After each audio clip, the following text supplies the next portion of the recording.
Welcome to Sacrilegious Discourse. I'm husband. And I'm wife. Together, we're reading the Bible for the very first time.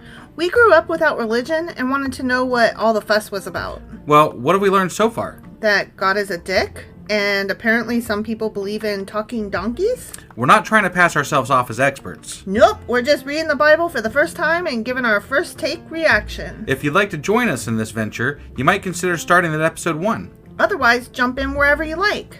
All right, let's go read the Bible. Yeah, let's get to it.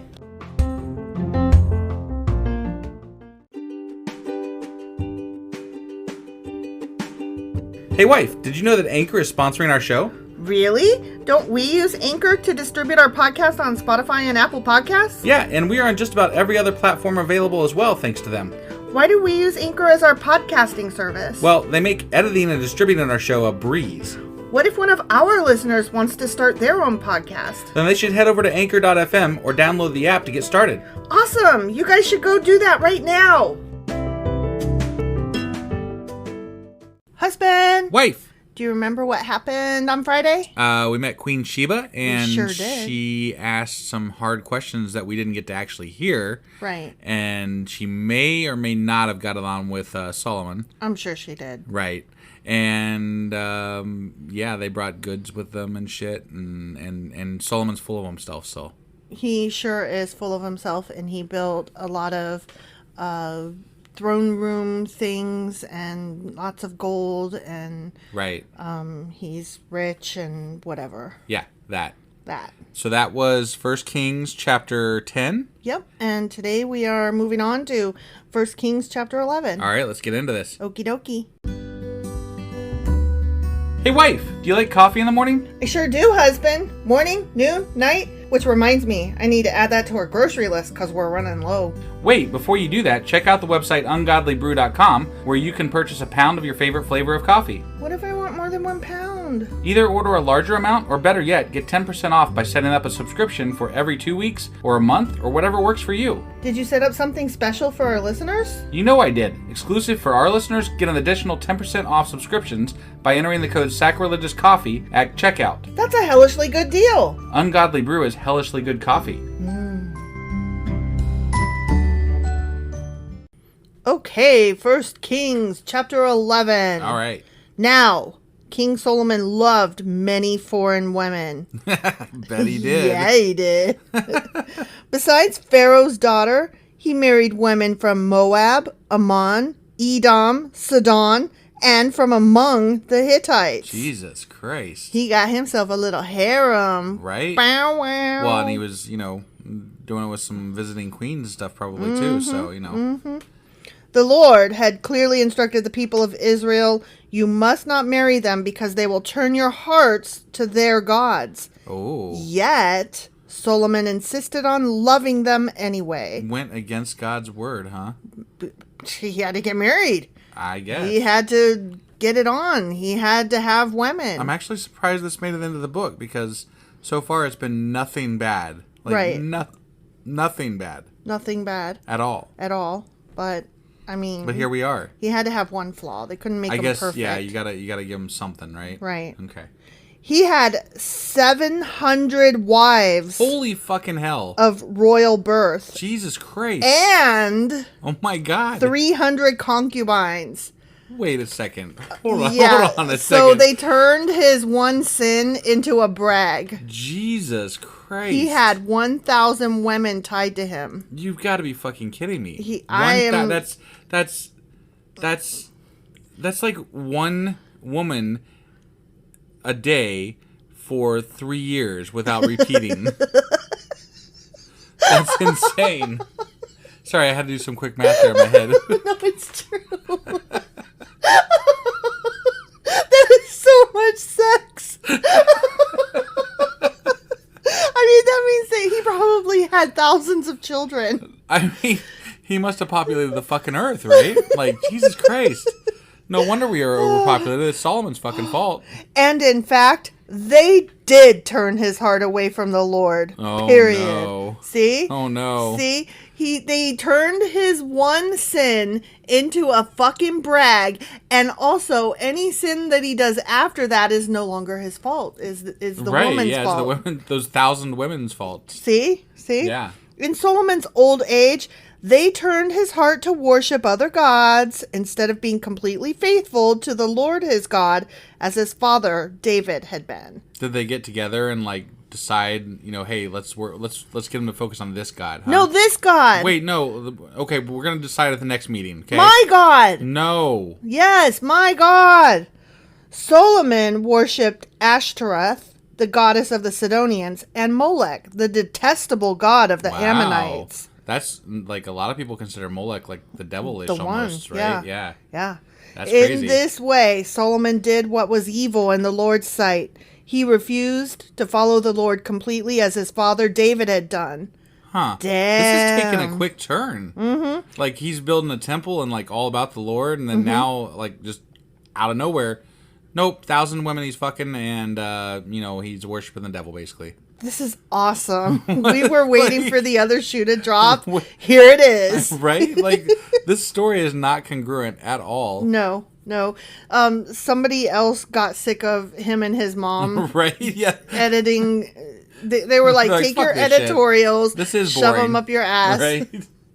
On the Mount of Olives, east of Jerusalem, he even built a pagan shrine for Chemosh, the detestable god of Moab. Oh. And another for Molech, the detestable god of the Ammonites. Wow. Solomon built such shrines for all his foreign wives to use for burning incense and sacrificing to their gods. Damn. Wow.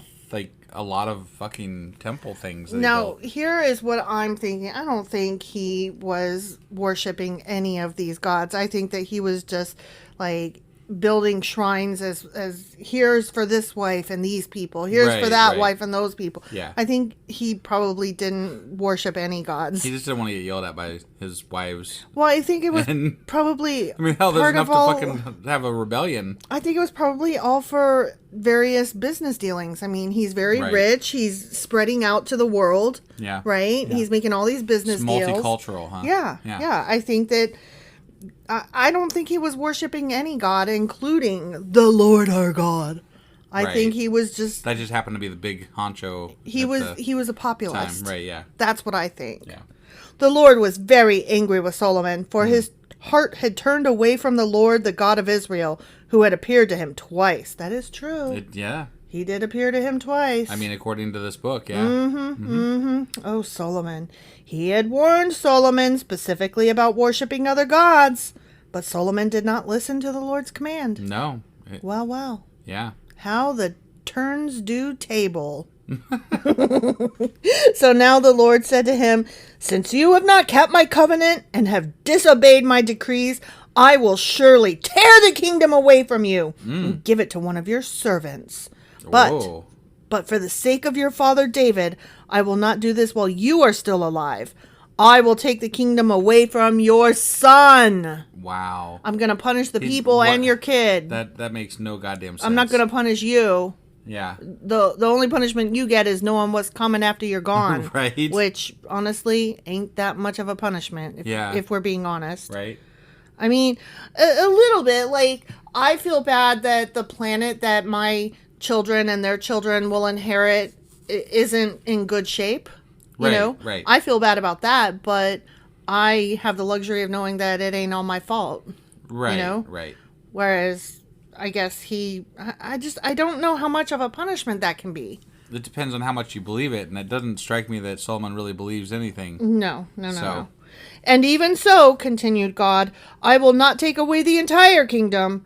I will let him be king of one tribe for the sake of my servant David and for the sake of Jerusalem, my chosen city. So I'm going to punish you, but not really. He's still going to be in charge, just not as in charge. I'm going to punish you, but not you. I'm going to punish you, but your son, though. But I'm going to only punish him kind of. Right. And I'm only going to punish some of the people, not all of them. Yeah. Take that. Right? That'll show you. To not build temples to the devil. Yeah. Or whatever the fuck you're doing. Fuck that Molech guy. Right? Yeah. Then the Lord raised up Hadad the Edomite, a member of Edom's royal family, to be Solomon's adversary. Oh, here comes the He's wars. gotta go to war now. Here come the wars. Remember how there was no wars? Yeah. Yeah, now there's wars. Right. Years before, David had defeated Edom. Probably Joab slept with his wife or something. Probably. Yeah. Joab, remember David's army commander, had stayed to bury some of the Israelite soldiers who had died in battle. While there, they killed every male in Edom. Oh, that damn. would piss some people off, wouldn't it? Joab and the army of Israel had stayed there for 6 months, killing them. But Hadad and a few of his father's royal officials escaped and headed for Egypt. Hadad was just a boy at the time. That was parentheses voice. Got it, yeah. They set out from Midian and went to Paran, where others joined them. Then they traveled to Egypt and went to Pharaoh, who gave them a home, food, and some land. So it just strikes me here that it's not sounding like Solomon is very popular outside of his little enclave. Israel area. Yeah. Pharaoh grew very fond of Hadad and gave him his wife's sister in marriage, the sister of Queen Taphanes. Okay. I don't know who Queen Taphanes is. Nor do I. Pharaoh's wife, I guess? Yeah. No, Sure. his sister, it said. The sister of Queen Taphanes. I don't know who Queen Taphanes is. Okay. So I'm thinking Queen Taphanes is probably Pharaoh's wife. Right, yeah. And then he gave his wife's sister. Yeah, okay. All right. She bore him a son named Genubath. What are those? Taphanes raised him in Pharaoh's palace among Pharaoh's own sons. When the news reached Hadad in Egypt that David and his commander Joab were both dead, he said to Pharaoh, "Let me return to my own country." "Why?" Pharaoh asked him. "What do you lack here that makes you want to go home?" "Nothing," he replied. "But even so, please let me return home." God also raised up Rezon, son of Eliada,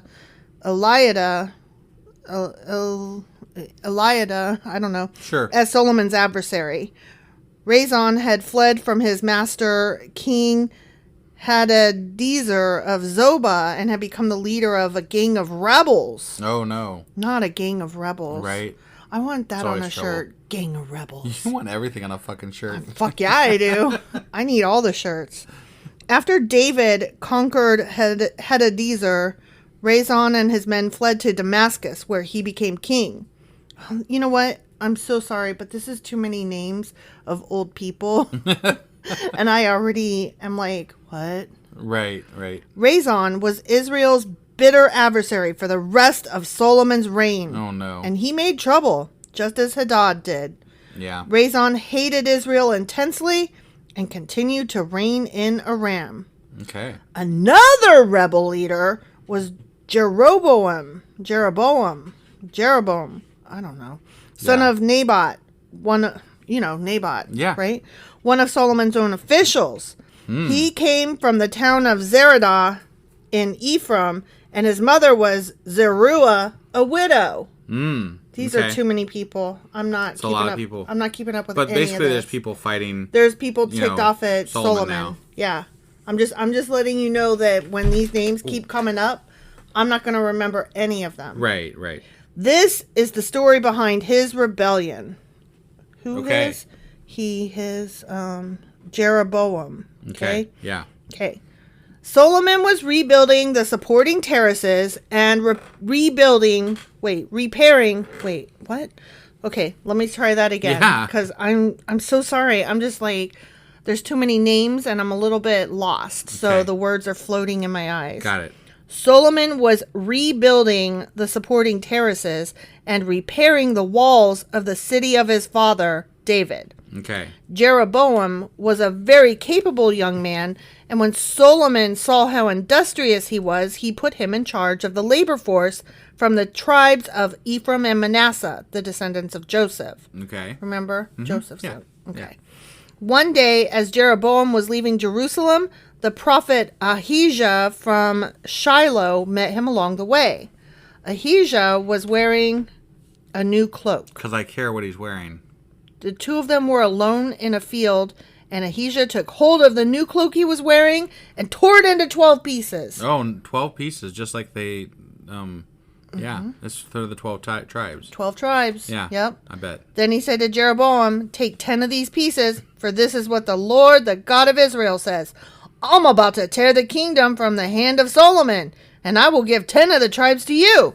But I will leave him one tribe for the sake of my servant David and for the sake of Jerusalem, which I have chosen out of all the tribes of Israel. For Solomon has abandoned me and worshipped Ashtoreth, the goddess of the Sidonians. Yeah. Chemosh, the god of Moab, and Molech, the god of the Ammonites. Mm-hmm. He has not followed my ways and done what is pleasing in my sight. Right. He has not obeyed my decrees and regulations as David his father did. But I will not take the entire kingdom from Solomon at this time. For the sake of my servant David, the one whom I chose and who obeyed my commands and decrees, I will keep Solomon as leader for the rest of his life. So they mentioned that they were giving 10 to this one dude, right? Mm-hmm. And 1 to Solomon. So where's the 12th one? I don't know. Just gets left off on its own, or I have no idea. okay. Who knows? Who knows? But I will... This is still dude quoting God. But I will take the kingdom away from his son and give 10 of the tribes to you.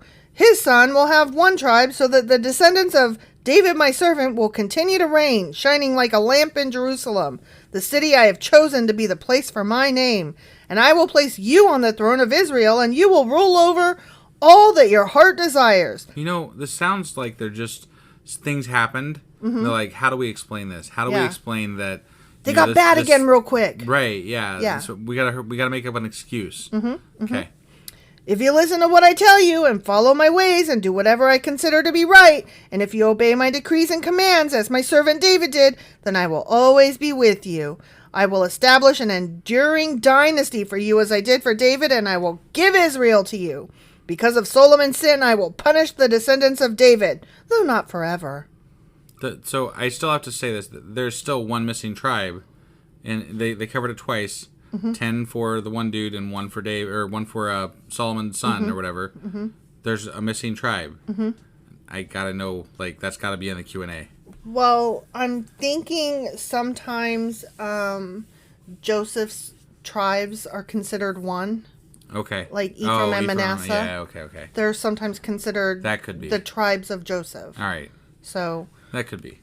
That would be my guess. But then why did, like, the symbology of, like, the 12. The symbolism of, like, 12, you know, why do they use that then? It's whichever's more convenient. Okay. You know? Yeah. Solomon tried to kill Jeroboam, but he fled to King Shishak of Egypt and stayed there until Solomon died. Okay. Which is coming up. Oh. Okay. The rest of the events in Solomon's reign, including all his deeds and his wisdom, are recorded in Solomon. What? Hold on. I'm so sorry. What's going on here? I'm trying to read this, and it looks like the sentence is not constructed properly. Oh, okay. All right. The rest of the events in Solomon's reign, including all his deeds and wisdom, are recorded in Solomon ruled in Jerusalem over all Israel for 40 years. Yeah, that doesn't sound right. Right. Yeah. Yeah. There's a recorded so there's gotta be in something something missing there. Yeah. So I'm not sure about this translation that I'm reading here. Right. So the rest of the events in Solomon's reign, including all his deeds and wisdom, are recorded in something. Something, right. Okay. Yeah. Something's missing there. Okay. Solomon ruled in Jerusalem over all Israel for 40 years. Right. Okay. It's always 40 fucking years. Everything's 40. If it's not 12, it's 40. Right. When he died, he was buried in the city of David, named for his father. Then his son Rehoboam became the next king. The end. Boy, this was just such a great story about Solomon. How he was like the most magnificent, wisest, most wonderful, God-loving person on the entire planet who built these wonderful temples. And then, he's shit, and he had 1,000 wives. Yep. What the fuck? Like, I don't even. I can't even, like. It came out of nowhere. That's such a shit story. Yeah. Like, the story is just complete trash. Yeah. Like, it didn't show him becoming bad over time. He just, remember how he was great, but he also married 1,000 women. So. Right, and there's, like, no lesson in it either. Like, you're just like, he's bad, and then he died.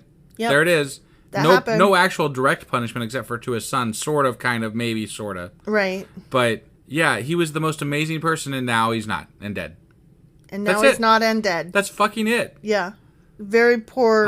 I'm very disappointed. I'm very disappointed. I am too, because I was enjoying making fun of David and David's son Solomon being like so perfect and whatever. Right. Yeah. No, it was. I mean, I think they should have just stuck with it instead of just like this is like when they wrapped up. What was that show that we watched? The dragons and the red wedding and the Game of Thrones. Game of Thrones. Yeah. This is like when they wrapped up the Game of Thrones and it was just like, and we're quitting for another show. So here's the ending. Yeah. There you go. Here's an ending real quick. Bye. Right. Yeah. Somebody just was like, okay, let's wrap this shit up. It was like the end of Lost, where they're like, just kidding, it was all a dream. Okay, right? Bye. Yeah. Yeah. That was bad. Very bad. Very bad. Painted themselves into a corner, they did. They did, yeah. Mm-hmm. All right, so that was 1 Kings chapter 11. Mm-hmm. And tomorrow we'll be back with 1 Kings chapter 12. All right, and we will see you guys then. Yep. Bye. Bye.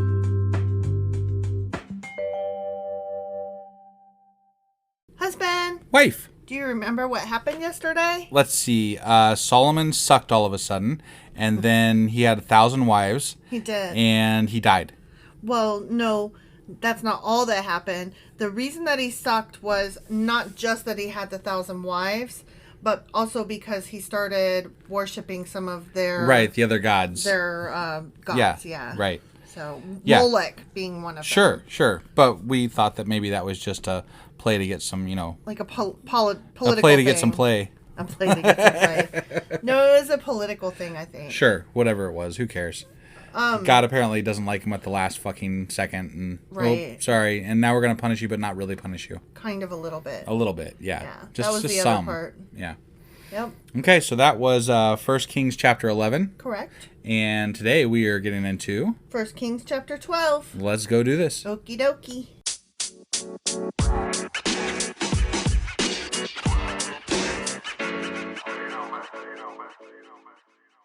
Okay, 1 Kings chapter 12. Okay. And something else that we should have mentioned that happened was because what's his butt? Solomon had done all this bad stuff at the last minute. Yeah.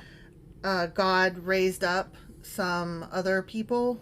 Yeah, to fight against them. Yeah, and I don't remember all their names, but I think we're getting into those. We're gonna start going to war now, even though Solomon's dead. Yeah. Maybe. Yeah. Question mark. Solomon died at the end of the last chapter. Yeah, but like maybe we're gonna fill in the gaps between. Who knows? Could be. Like we might be doing a. No, I saw a couple names in the first paragraph here, and I was like, wait, who's that? Right. So I went back and looked and was like, oh yeah, that happened. Okay. So I don't remember all these names that we're about to read. Right. But they're. And I'm sure we're gonna struggle with them. Yeah. Yeah. I will definitely struggle with them. Okay, ready? I'm ready. Rehoboam, see? Yeah. Went to Shechem, where all Israel had gathered to make him king. All Israel. All Israel. Except for maybe that one where he's not going to be king. The two. Maybe where he's not going to be king. Who knows? Which might be Judah, possibly, Judah, kind of. Sort of. I don't know. Okay. Ephraim and Manasseh? Yeah, whatever. When Jeroboam, son of Nebat, heard this, so we've got Rehoboam and Jeroboam. Got it. Two separate people. Yeah. Okay. So when Jeroboam, son of Nebat, heard this, he returned from Egypt, for he had fled to Egypt to escape from King Solomon. Right. Because he was Joab's guy. Yeah. Okay. Yep. The leaders of Israel summoned him, and Jeroboam and the whole assembly of Israel went to speak with Rehoboam. Okay. Yep. Okay. I'm just making sure that you're paying attention because I am really bad at remembering names. So I just want to make sure you're getting all this. Yeah, I got it. Okay. Your father was a hard master, they said. Lighten the harsh labor demands and heavy taxes that your father imposed on us. Then we will be your royal subjects. We're talking about Rehoboam. Rehoboam. Right. Okay. So what I want to know is Rehoboam Solomon's son? I don't know. Maybe. I think so, but I did a quick. But that doesn't make sense because that would be he's not rising up somebody else then. No. But then again, he did have 1,000 wives, so like who the fuck knows who these people are? Jeroboam is like your dad sucked. Right. He's saying that to Rehoboam. Right. So, like, we obviously... Did they say who Rehoboam's dad was or not? I think they told us in the last chapter, but when I glanced through it, I couldn't find his name. Okay. So I don't remember. But I think Rehoboam is Solomon's son. Okay? Okay. So Rehoboam replied, "Give me 3 days to think this over, then come back for my answer." So the people went away. Then King Rehoboam discussed the matter with the older men who had counseled his father Solomon. It was, yeah. Okay. I just did a quick search because I was curious. So. Yep. Okay, so I was right. Yeah. Oh my God, that's awesome. Yeah. Go me, because I have a really hard time with these. So Right. I'm really excited that I knew. I was trying something new, real time fact checking. Ooh, that is not easy for us. No, it's not. We are not good at that sort of thing. I need like producers and shit to like hold up signs in the window, like, "Hey, Yes. hey, fucker, Yes. look over here." It is the dad, yo. Right? Okay, we got that one though. Yeah, we got it. We did good. Yep, check mark for us. Woohoo! Gold star. What is your advice? He asked. How should I answer these people? The older counselors replied, "If you are willing to be a servant to these people today and give them a favorable answer, they will always be your loyal subjects." Of course, yeah. Like, that's literally what they said. Yeah. Okay. So, I mean... Right. I mean, if a politician stands up and gives us a favorable answer, we'll support them. No, Yay. basically what happened was, it's like if somebody off the street walked up to you and said, "Hey, I'm going to give you a red crayon." And then you came to me and were like, "So these guys said they were going to give me a red crayon. What should I do?" And then I would go, "Well, they said they're going to give you a red crayon."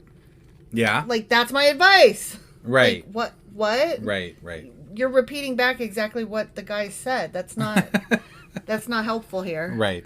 But Rehoboam rejected the advice of the older men. I don't want that red crayon. Right. And instead asked the opinion of the young men who had grown up with him and were now his advisors. That sounds like a bad idea. Right?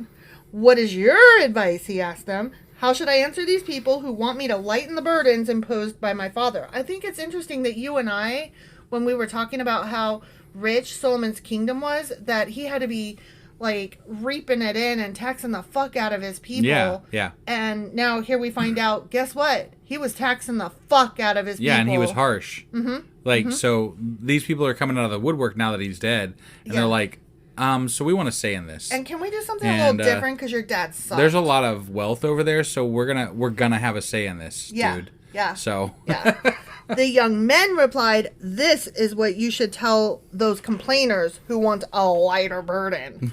My little finger is thicker than my father's waist. Yes, my father laid heavy burdens on you, but I'm going to make them even heavier. My father beat you with whips, but I'm going to beat you with scorpions." I'm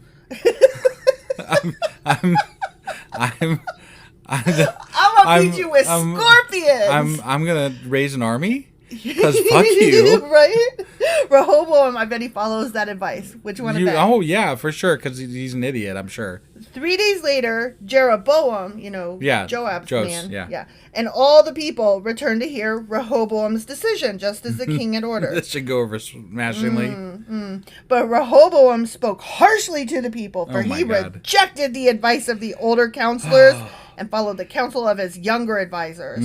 Yeah, that's the way to get people behind you is to treat them worse. And to tell them, "I'm gonna beat you with scorpions." Right. He told the people, okay, hold on, I gotta interrupt just for a second. It's totally off topic and a just completely irrelevant anecdote, okay? Okay, so when he says, "My little finger is thicker than my father's waist." Yeah. Okay, so there was one time when my sister and I, we were talking to my dad and we were like complaining about my mom to him. Yeah. And instead of like listening to us at all and like hearing us out, he goes, "Your mom has more elegance in her little finger than either of you will ever have." And I will never forget that to this day because that's ridiculous. Yeah, that's ridiculous. That's ridiculous. Yeah. And that's not what you tell your children. I mean, No. I guess good on him for defending his partner.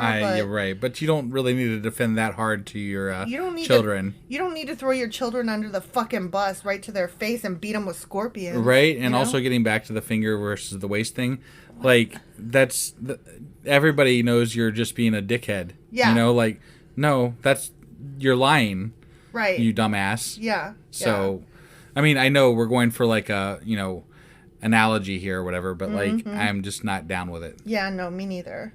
So he followed the counsel of his younger advisors, okay? Yeah. He told the people, my father laid heavy burdens on you, but I'm going to make them even heavier. My father beat you with whips, but I will beat you with scorpions. I wish video was around back then so we could just see the faces on the crowd.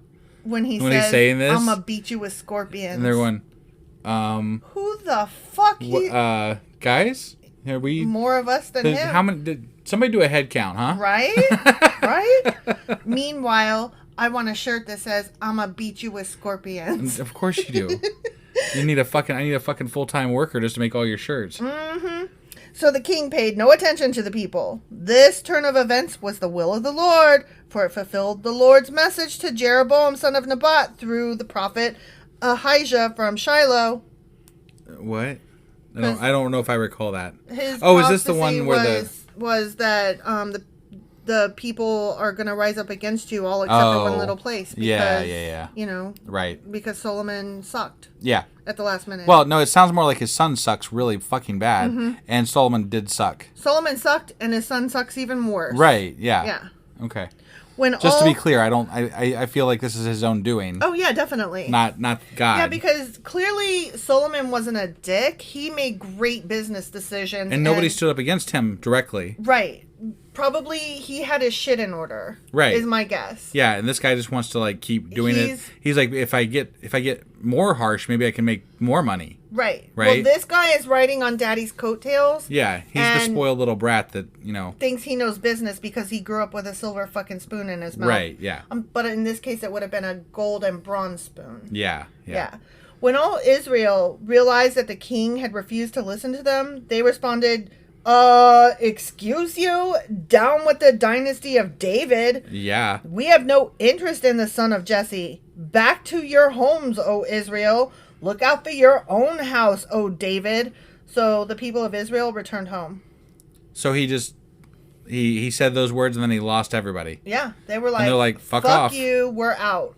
Wow. But Rehoboam continued to rule over the Israelites who lived in the towns of Judah.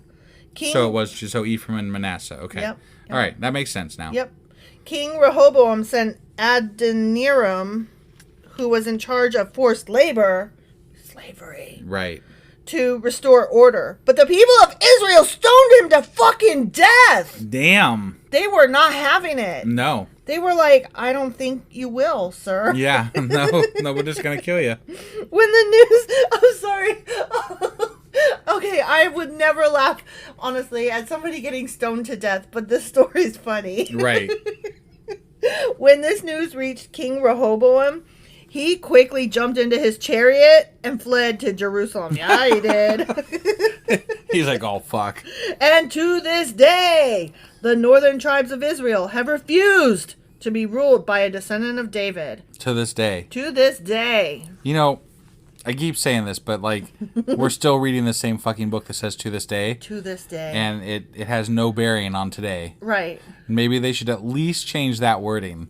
Because it doesn't make any goddamn sense. 90% of the time. Well, I mean, they say to this day, meaning as of 2,000 years ago. I know. But So, like... It's supposed to be relevant to this day, and it's not. Right. I think there should be some clarity there, though, because some people are going to... day. Right. To that day, right. not this day. Yeah. Not this Tuesday in 2022. Right. Okay, so they have refused to be ruled, blah, blah, blah. When the people of Israel learned of Jeroboam's return from Egypt, so Joab's guy, they called an assembly and made him king over all Israel. Oh. Uh-oh. We got two kings, dueling kings. Yep. Book of Kings. I bet he listened to their fucking advice. We're in the Book of Kings. Yeah. Kingses. Right. Plural. Yep. And I bet you're right. Okay, wait, hold on. So only the tribe of Judah remained loyal to the family of David. Were they loyal or subjugated? It says loyal, but I'm going to guess a bit of both. Right. When Rehoboam arrived at Jerusalem, he mobilized the men of Judah and the tribe of Benjamin, 180,000 select troops, to fight against the men of Israel and to restore the kingdom to himself. But God said to Shemaiah, the man of God, Say to Rehoboam, son of Solomon, king of Judah, and to all the people of Judah and Benjamin, and to the rest of the people, this is what the Lord says. Do not fight against your relatives, the Israelites. Go back home, for what has happened is my doing. Damn. Okay. God's getting involved. Yeah. So they obeyed the message of the Lord and went home as the Lord had commanded. Wow, he actually stopped killing. Yeah. He stopped them from killing each other. That's amazing. That's like one of the first times that's happened. He stopped war instead of was like, kill Right? them all. Yeah. Get them. Yeah. Kill their babies and steal their wives. Even when it came to Israelites before, he was like, fuck it, just go to war. It's just a bunch of Israelites fighting each Right, other. yeah. Whatever. Fuck cares. Okay. Jeroboam, guy of Joab, Yep. then built up the city of Shechem in the hill country of Ephraim, and it became his capital. Later, he went and built up the town of Peniel. Jeroboam thought to himself, unless I'm careful, the kingdom will return to the dynasty of David. When these people go to Jerusalem to offer sacrifices at the temple of the Lord, they will again give their allegiance to King Rehoboam of Judah. Oh, so they still have to go to, like, these people are making pilgrimages to Jerusalem, Still. even though they're separate kingdoms. Yeah. Damn. Yeah, he's saying they will kill me and make him their king instead. Right. So he's smart. Yeah. He's like, I see the way this is going to go. Right. I know how it is for now, but it's not going to stay that way. It Right. can't stay that way. So on the advice of his counselors, the king made 2 gold calves. Wait, what the fuck? The look on your face, you're like, wait, what? There's this thing called history, right? They don't know history. Apparently, but like this is we know the history, so obviously that story was around and it got handed down, and it was being handed down at that point in time. It's somewhere. It was in the Ark. Yeah, it was in the Book of So Instruction. so Moses wrote that shit down. What the fuck? Well, let me ask you this: we Americans had a golden statue of Trump. Yeah. And would you not call that a golden calf? Well, yeah, no, there was a lot of jokes about it at the time. That's for sure. So he said to the people, "It is too much trouble for you to worship in Jerusalem. Look, Israel, these are the gods who brought you out of Egypt." What? This makes no goddamn sense. This is crazy. This is stupid. I. It's like you had the right idea, Jeroboam, and then you fucked it up. You didn't understand. Right. What you... No. Yeah. Instead of, like, keeping them home, he's giving them a different god. Yeah, which... No. You know, okay. Again, we don't believe in God, right? Right. Okay. I don't care. God back then was about keeping rules and order and all that kind of shit, right? Social constraints, etc. Yeah. So, I mean, the leaders didn't give a fuck who they worshipped, right? Yeah. But let's just play the game and say that they truly believed that God was God, right? Mm-hmm. And Yahweh or what the fuck ever. Right. And God was powerful and did all these things in the ark and yada yada yada and whatever. Why in the fuck would you ever consider golden calf doing this? Like, Why? this is stupid. This is stupid. This is idiotic. And what leader, like, you're controlling 10 out of the 12 Israelite tribes, right? Right. What leader and his advisors would recommend this to them to do in the first place? Let's do a mullet kind of god. What do you think? Right? Yeah, let's do that thing that Aaron did that was bad. Like that whole Yahweh thing's not working out. Let's just go to bulls, right? Yeah, bulls. Calves. Sorry, calves. Whatever. Right, golden ones, of course. Gold ones, yeah. I mean, yeah. It didn't work back then, but this is, it's a new time now. It is. So it really is. let's give it a shot. Sure, why not? He placed these calf idols in Bethel and in Dan at either end of his kingdom. But, of course... God didn't like it. This became a great sin, for the people worshiped the idols, traveling as far north as Dan to worship the one there. Right. Yeah. Duh. I mean, but like, okay, again, why are people worshiping fucking golden calves?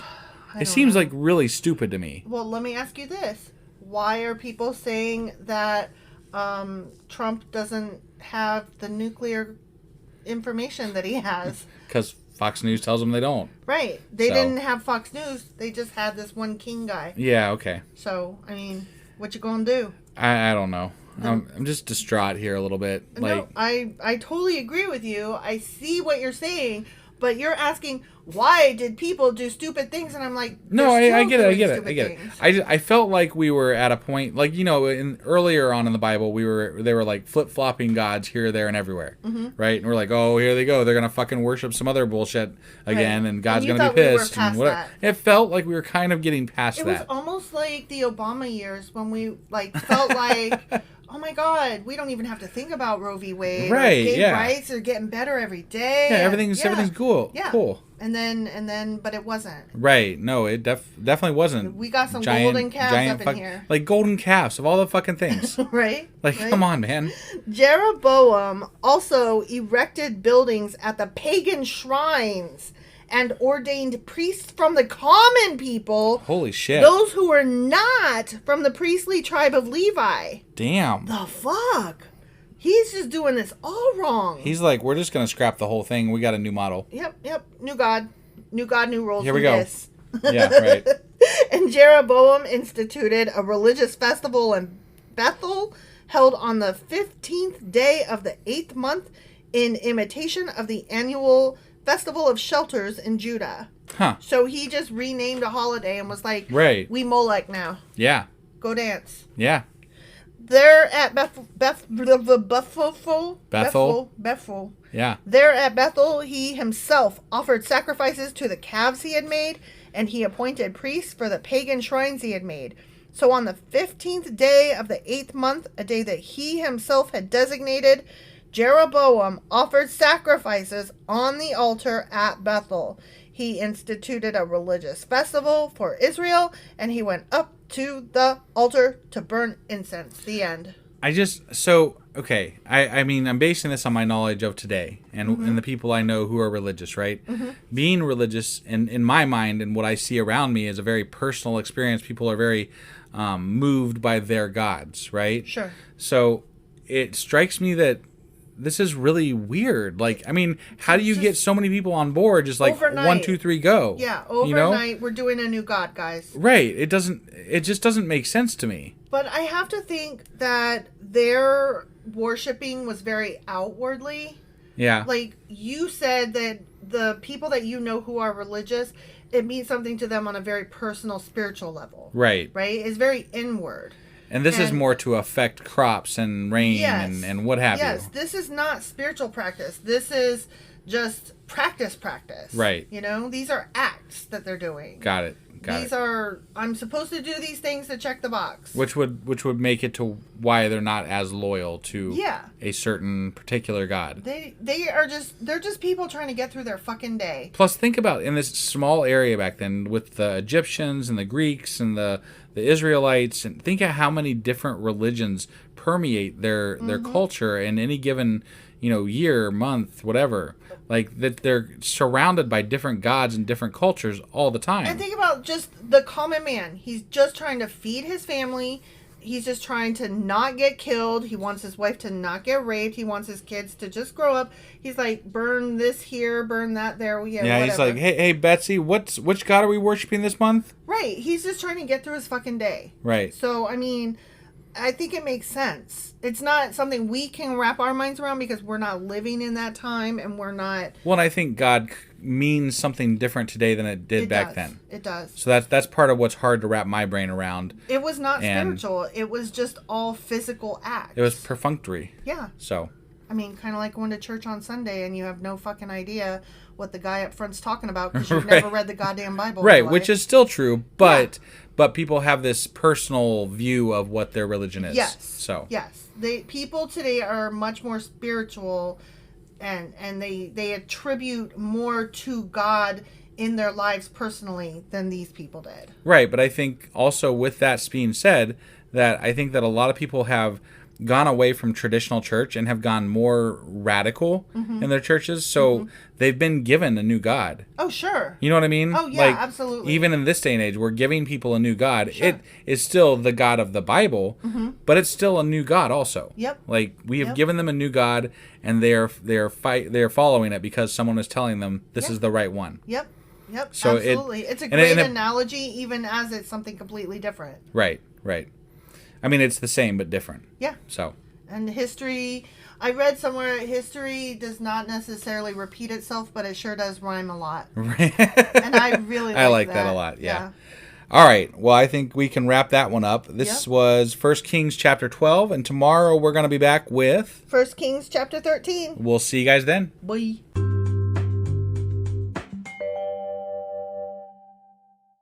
Husband. Wife. Do you remember what happened yesterday? Let's see. We've got golden calves was there, and we had Solomon's son Rohibamidiot, and he was telling people he's going to beat him with scorpion tails or some shit. Yep.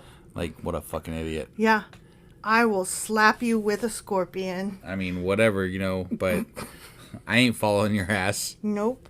And it was Jeroboam was the guy that had the golden calves. Right, yeah. 2 kings again. So we got that. Yep. There's Jeroboam and Rohibiabum. Rehoboam, I think? Row your boat. Damn it. Stop. That's rude. Why is that rude? Because, I don't know. Because I'm making fun of his name? Yeah. Oh, okay. Because if it was like Jennifer or some shit like that. Right, fine. It's Rehoboam. I'm only making fun of it because it's in the Bible. Okay, fair enough. I'm just saying. Fair enough. All right, so that was 1 Kings chapter 12. And today we are going into 1 Kings chapter 13. All right, let's go do this. Okie dokie. Hey, wife, do you like coffee in the morning? I sure do, husband. Morning, noon, night. Which reminds me, I need to add that to our grocery list because we're running low. Wait, before you do that, check out the website ungodlybrew.com where you can purchase a pound of your favorite flavor of coffee. What if I want more than 1 pound? Either order a larger amount or better yet, get 10% off by setting up a subscription for every 2 weeks or a month or whatever works for you. Did you set up something special for our listeners? You know I did. Exclusive for our listeners, get an additional 10% off subscriptions by entering the code Sacrilegious Coffee at checkout. That's a hellishly good deal. Ungodly Brew is hellishly good coffee. Okay, 1 Kings chapter 13. Okay. And we got some prophets up in here. As there usually are. I apologize for the spoiler, but it was very exciting to me. What? To see that there was going to be a prophet up in here. Oh, I see. I said, sorry for the spoiler. Got it. Okay. Okay. At the Lord's command, a man of God from Judah went to Bethel, arriving there just as Jeroboam was approaching the altar to burn incense. Yeah. But why? Because the prophet's got to be like, dude. Golden calves? Golden calves? God sent me here to be like, what the fuck, man? What the fuck? I mean, that's what I'm guessing. That's what I'm guessing, too. But I'm just laughing because Jeroboam is lighting incense, and it doesn't even matter where he's lighting incense at. I was going to say, does this God care? Because, is it going to kill him for, So maybe it's a better God. Then, at the Lord's command, he shouted, "Oh, altar! Altar! This is what the Lord says! A child named Josiah will be born into the dynasty of David. On you he will sacrifice the priests from the pagan shrines who come here to burn incense, and human bones will be burned on you." Okay. He said that. Great. That same day, the man of God gave a sign to prove his message. He said, Okay. "The Lord has promised to give me this sign. This altar will split apart, and its ashes will be poured out on the ground." Oh, wow. Very exciting. Spilled ground altar ashes. You know what? I'm betting because of the way they built things back then with rocks that kind of split apart. I bet things that probably happened quite a bit. Fucking time. Yeah, right? Yeah. I'm just saying. No, I totally agree. When King Jeroboam heard the man of God speaking against the altar at Bethel, he pointed at him and shouted, "Seize that man!" Right, as kings do. Right. I've always wanted to shout that. Oh my God, someday I'm just going to be walking around in a store. Just randomly. And I'm going to point at somebody and say, "Seize that man!" Right, yeah. But you have to say it in a authoritative voice. With a British accent or something. Okay. "Seize that man!" No, I can't do it. I can't do it. You try it. Say it. I don't do British accents, so. Okay, just say "seize that man," but seize that man.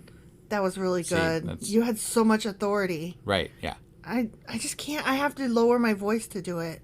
Got it. And then I can't get the British accent in if I'm also lowering my voice. People generally listen to me when I yell, so. They do. Those fuckers. But instantly, the king's hand became paralyzed in that position. Oh, shit. And he couldn't pull it back. Yeah. Damn! At the same time, a wide crack, like my ass, appeared in the altar. Jesus. And the ashes poured out just as the man of God had predicted in his message from the Lord. Yeah. Okay. Yeah, I don't know about the frozen hand thing, but, But he did predict the spillage. maybe he just had Just not the pointage. maybe he just had a medical condition going on at the same time that the rocks were breaking apart, I don't know. It's like when you're a kid and your mom says, if you keep making that face, your eyes will stick that way. If you keep pointing at people and saying, seize that man, your finger will stick that way. There's also the likely possibility that none of this happened. So. Oh, yeah. That's just saying. too, of course. The king cried out to the man of God, please ask the Lord your God to restore my hand again. So the man of God prayed to the Lord. Wait. He's the one yelling to seize you to probably kill you. And you're going to Wait, just kidding, help. Right, yeah. I'm going to kill you. Wait, before I kill you, come here. Yeah. Come here right quick. I need your help. Yeah. Okay, so the man prayed to the Lord, and the king's hand was restored, and he could move it again. Let me get this straight, though. So God is sending people from Rehoboam's, whatever, and because apparently he agrees. Obviously, he doesn't like the golden calves, right? Mm-hmm. But implicitly, he likes the scorpion beatings better than the golden calves. I don't know. That could be addressed in a different chapter. I'm just saying. Because this is Jeroboam's land. Right, that's true. So, okay. All right. I don't know. Fair enough. Okay, so he restored his hand. Then the king said to the man of God, come to the palace with me and have something to eat, and I'll give you a gift. Come to the palace. Oh, he's inviting the prophet guy. Yeah, okay. Come on over, prophet-y guy that I was about to kill that restored my hand. Yeah, but I bet he doesn't Come go. on over. Because, he's not... Right? But the man of God said to the king, even if you gave me half of everything you own, I'd go with you. Ooh, right. I would not eat or drink anything in this place. Yeah. For the Lord gave me this command. You must not eat or drink anything while you are there. And do not return to Judah by the way you came. Okay. Does that mean, leave by a different path? Or, if you rode a donkey, take the train out? I mean, I guess you could interpret it either way, really. Right? Yeah. Same way. So, just either way is a different way than the way you came. Yeah, one is, a different direction, and the other is a different method. Right. So, that I need to know what way means. Does way mean geography? And how much of a variation exactly needs to happen. Yeah, because if we're talking geography, I mean, even, one slight degree is a different quote-unquote if way. I just, jog off the path for a second and come back on it, I went a different way? You went a different way. So, does that count? And what if I skip out of town? What if I had walked in, but then I skipped out? What if you twirl around as you're walking? Would that count? What if I had a hula hoop? What if I jumped rope into town, but then I used a hula hoop on the way out of town? What if you did cartwheels all the way? What if I was whistling in, but I yodeled out? What if you did paintings while you were walking? Does that count? Well, did you paint both in and out? Or No, just one were they way. different paintings? No, well, either way. Okay. It's still different. You still went a different, your hands moving in different directions. What if I listened to a podcast going into town, but I listened to, Aerosmith on the way out of town? What if you listened to two different podcasts by us? What if I walked into town with a cat, but I walked out of town with a golden calf? What if you ordered ungodly brew on one way, but you didn't on the other way? That would be sad because as you're leaving, you want coffee for the road. Right, yeah. So you should guys order it before you go, and on the way, and then when you get back, it'll be there. So ungodlybrew.com, just a shitty little plug there for no fucking reason. So that was not planned, so that's why it was shitty. Yeah. Anyway, okay. I think we've gone on enough about the different ways. That. Yeah. Okay. So. Okay. Sorry. I just was really curious there. Yeah. So, no, okay. I mean, that's good questions. Every single one of them. I asked the hard questions like the hard Queen questions. of Sheba. Yeah. Mine were not riddles. And we don't hide ours. We don't not tell you. Yeah, we don't not tell you. We're going to ask you. We're going to ask the questions right here, right now. I actually want to fucking know. Yeah. So if any of y'all have the answers, please feel free to... If I stop and plank, does that count? Me. Oh, my God. You're a twit. Okay, so he left Bethel and went home another way. And who knows whether that was geographic or method. Right, yeah. Okay? Mm-hmm. As it happened, there was an old prophet living in Bethel, and his sons came home and told him what the man of God had done in Bethel that day. They also told their father what the man had said to the king. The old prophet asked them, which way did he go? Yeah. So they showed their father which road the man of God had taken. Quick, saddle the donkey, the old man said. Okay. So they saddled the donkey for him and he mounted it. Then he rode after the man of God and found him sitting under a great tree. The old prophet asked him, hey, are you the man of God who came from Judah? Yes, I am, he replied. Then he said to the man of God, come with me and eat some food. No, I cannot, he replied. Right, no. I'm not allowed to eat or drink anything here in this place. Right. For the Lord gave me this command. You must not eat or drink anything while you were there, and do not return to Judah by the same way you came. Exactly. But the old prophet answered, wait, though, but I'm a prophet too, just as you are. And an angel gave me this command from the Lord. Bring him home with you so he can have something to eat and drink. What the fuck? But the old man was lying to him. Dueling prophets. No, the old man was lying. Well, according to the Bible where God exists, sure. No, it specifically says the old man was lying to him. I know, but it's still according to the Bible. Well, yeah, but I mean, both of them are according to the Bible in the first place. Why is it so unusual that the one guy's a liar? No, I'm saying like the other prophet, we're assuming that he's not lying because God told him to do something. Oh, well, yeah, okay. I'm just saying, like, to call one a liar, you call them both a liar. True. Right, that's all I'm saying. Okay. So they went back together, and the man of God ate and drank at the prophet's home. God ain't gonna like that. No. He might even hit him with a scorpion. You think? No. Then, while they were sitting at the table, a command from the Lord came to the old prophet. He cried out to the man of God from Judah, this is what the Lord says. You have defied the word of the Lord and have disobeyed the command the Lord your God gave you. You came back to this place and ate and drank where he told you not to eat or drink. Because of this, your body will not be buried in the grave of your ancestors. Oh, damn. Nah. After the man of God had finished eating and drinking, the old prophet saddled his own donkey for him, and the man of God started off again. But as he was traveling along, a lion came out and killed him. Oh my gosh. Jesus Christ, that came out of nowhere. What the fuck? Because you stopped for dinner at the wrong fucking house, a lion came out and killed you. How much wrong shit has Solomon, David, and now Rehoboam, and Jeroboam? Mm-hmm. He fucking built 2 goddamn giant golden calf idols. Right. And none of these fuckers die. I bet neither of them get eaten by a fucking lion. Stops to eat at somebody's goddamn house, and they're like, and nah. instead of the liar getting punished, right? He gets punished. Yeah. It's a bunch of shit. This is a bunch of shit. If you have a lot of money, apparently God doesn't punish you. Well, but if you don't, then wives. You get eaten by a goddamn lion. And isn't it still that way today? Yeah. I mean, how many people from the January 6th insurrection have been arrested, and yet the people at the top were still waiting to find out what the fuck? I don't know. I heard Rudy Giuliani's up, kind of up shit. He's a target. Right now. Yeah. He's a target. I'm happy to hear that. He thought for 2 seconds he was going to be some kind of witness, and he was like, yeah, okay. And then he found out he was a target, and he was like, yeah. Yeah. It's going to be fun. Mm-hmm. I'm enjoying this part. He's supposed to testify today when this comes out. So, ooh. Yeah. You think he'll take the fifth, up one side and down the other? I'm sure, yeah. I like that he always says stupid shit, though, so I really hope he says some stupid shit. At the very least, we'll get some good gaps out of it. It's true. It's true. I hope his hair melts again. And I also hope he farts a lot again. That would be great, yeah. I really enjoyed those clips. I like the white eyes, The what? The white eyes. He's always got the fucking white eyes in the pictures. Like, no! You can't. He looks like he's taped them open or something. He looks like he's in a constant state of ooga, ooga.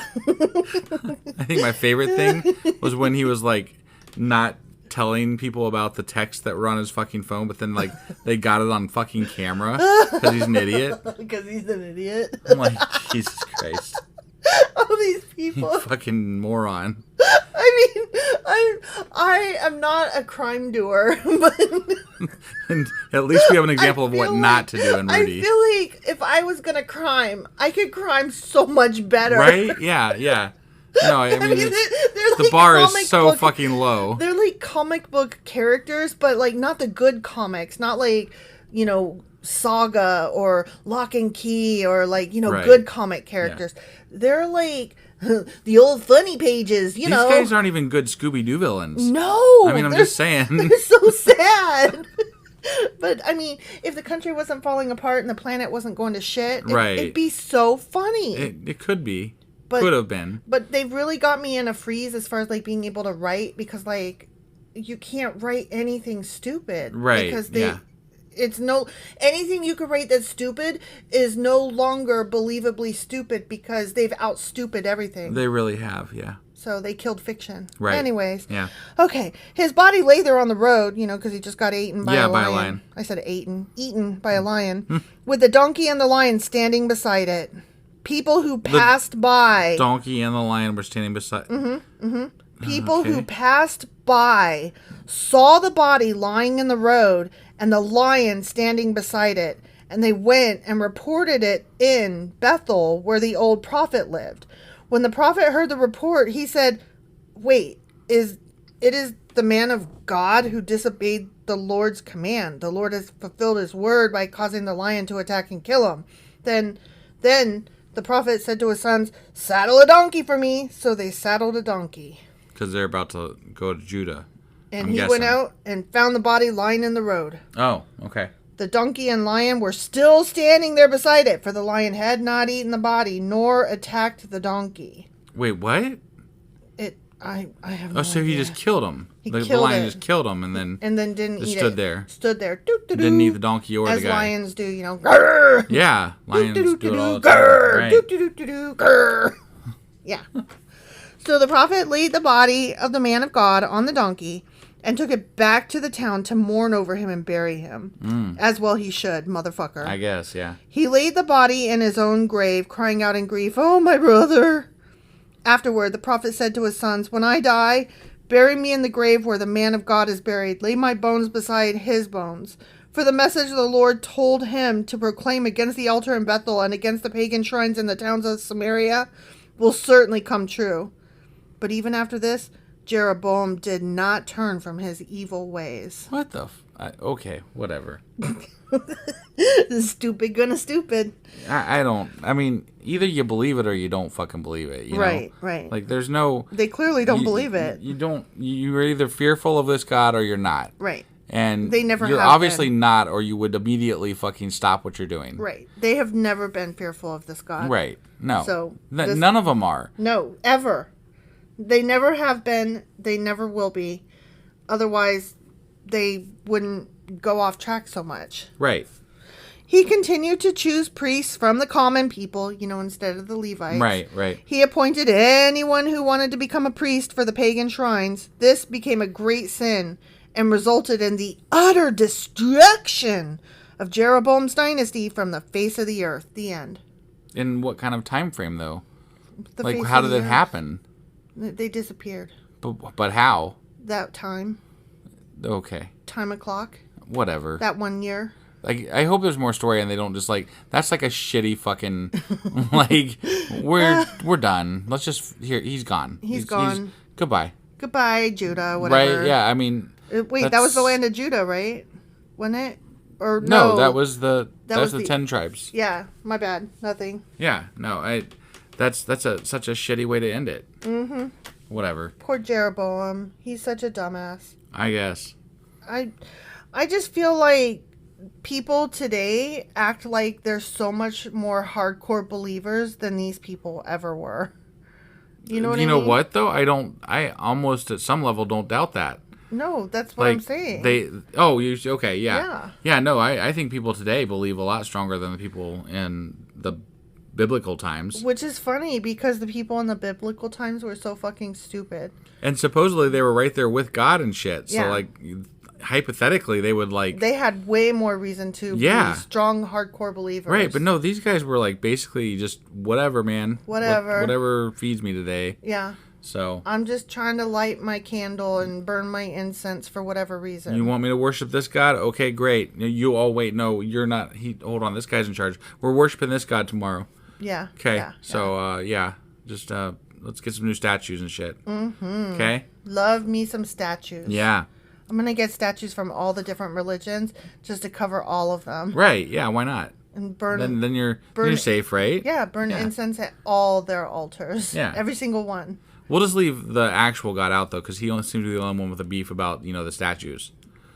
So then we'll cover all of our bases except for that one, and then, like, our odds are pretty good at that point. I mean, I would include him. I don't care. Whatever. He can get over himself. I guess. I mean, if I'm going to burn an altar to, like, Molech, I might as well burn some incense to Yahweh or what the fuck ever. Yeah.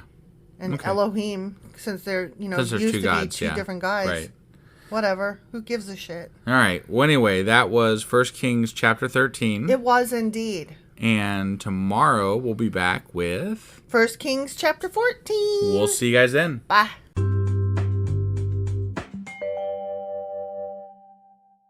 Husband. Wife. Do you remember what happened yesterday? There was a prophet who went to go yell at Jeroboam, and then Jeroboam had somebody trick him, and then they went to go eat, and then they got killed by a lion, and then the lion stood by a donkey, and they just stood there. Was that about it?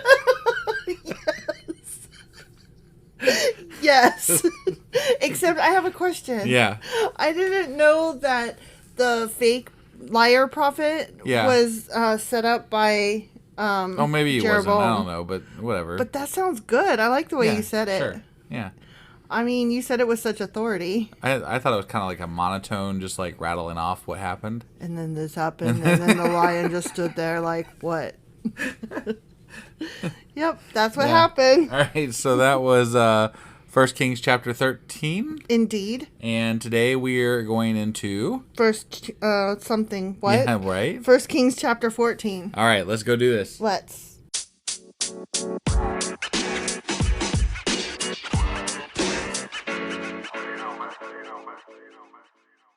Okay, so we are doing 1 Kings chapter 14. Okay.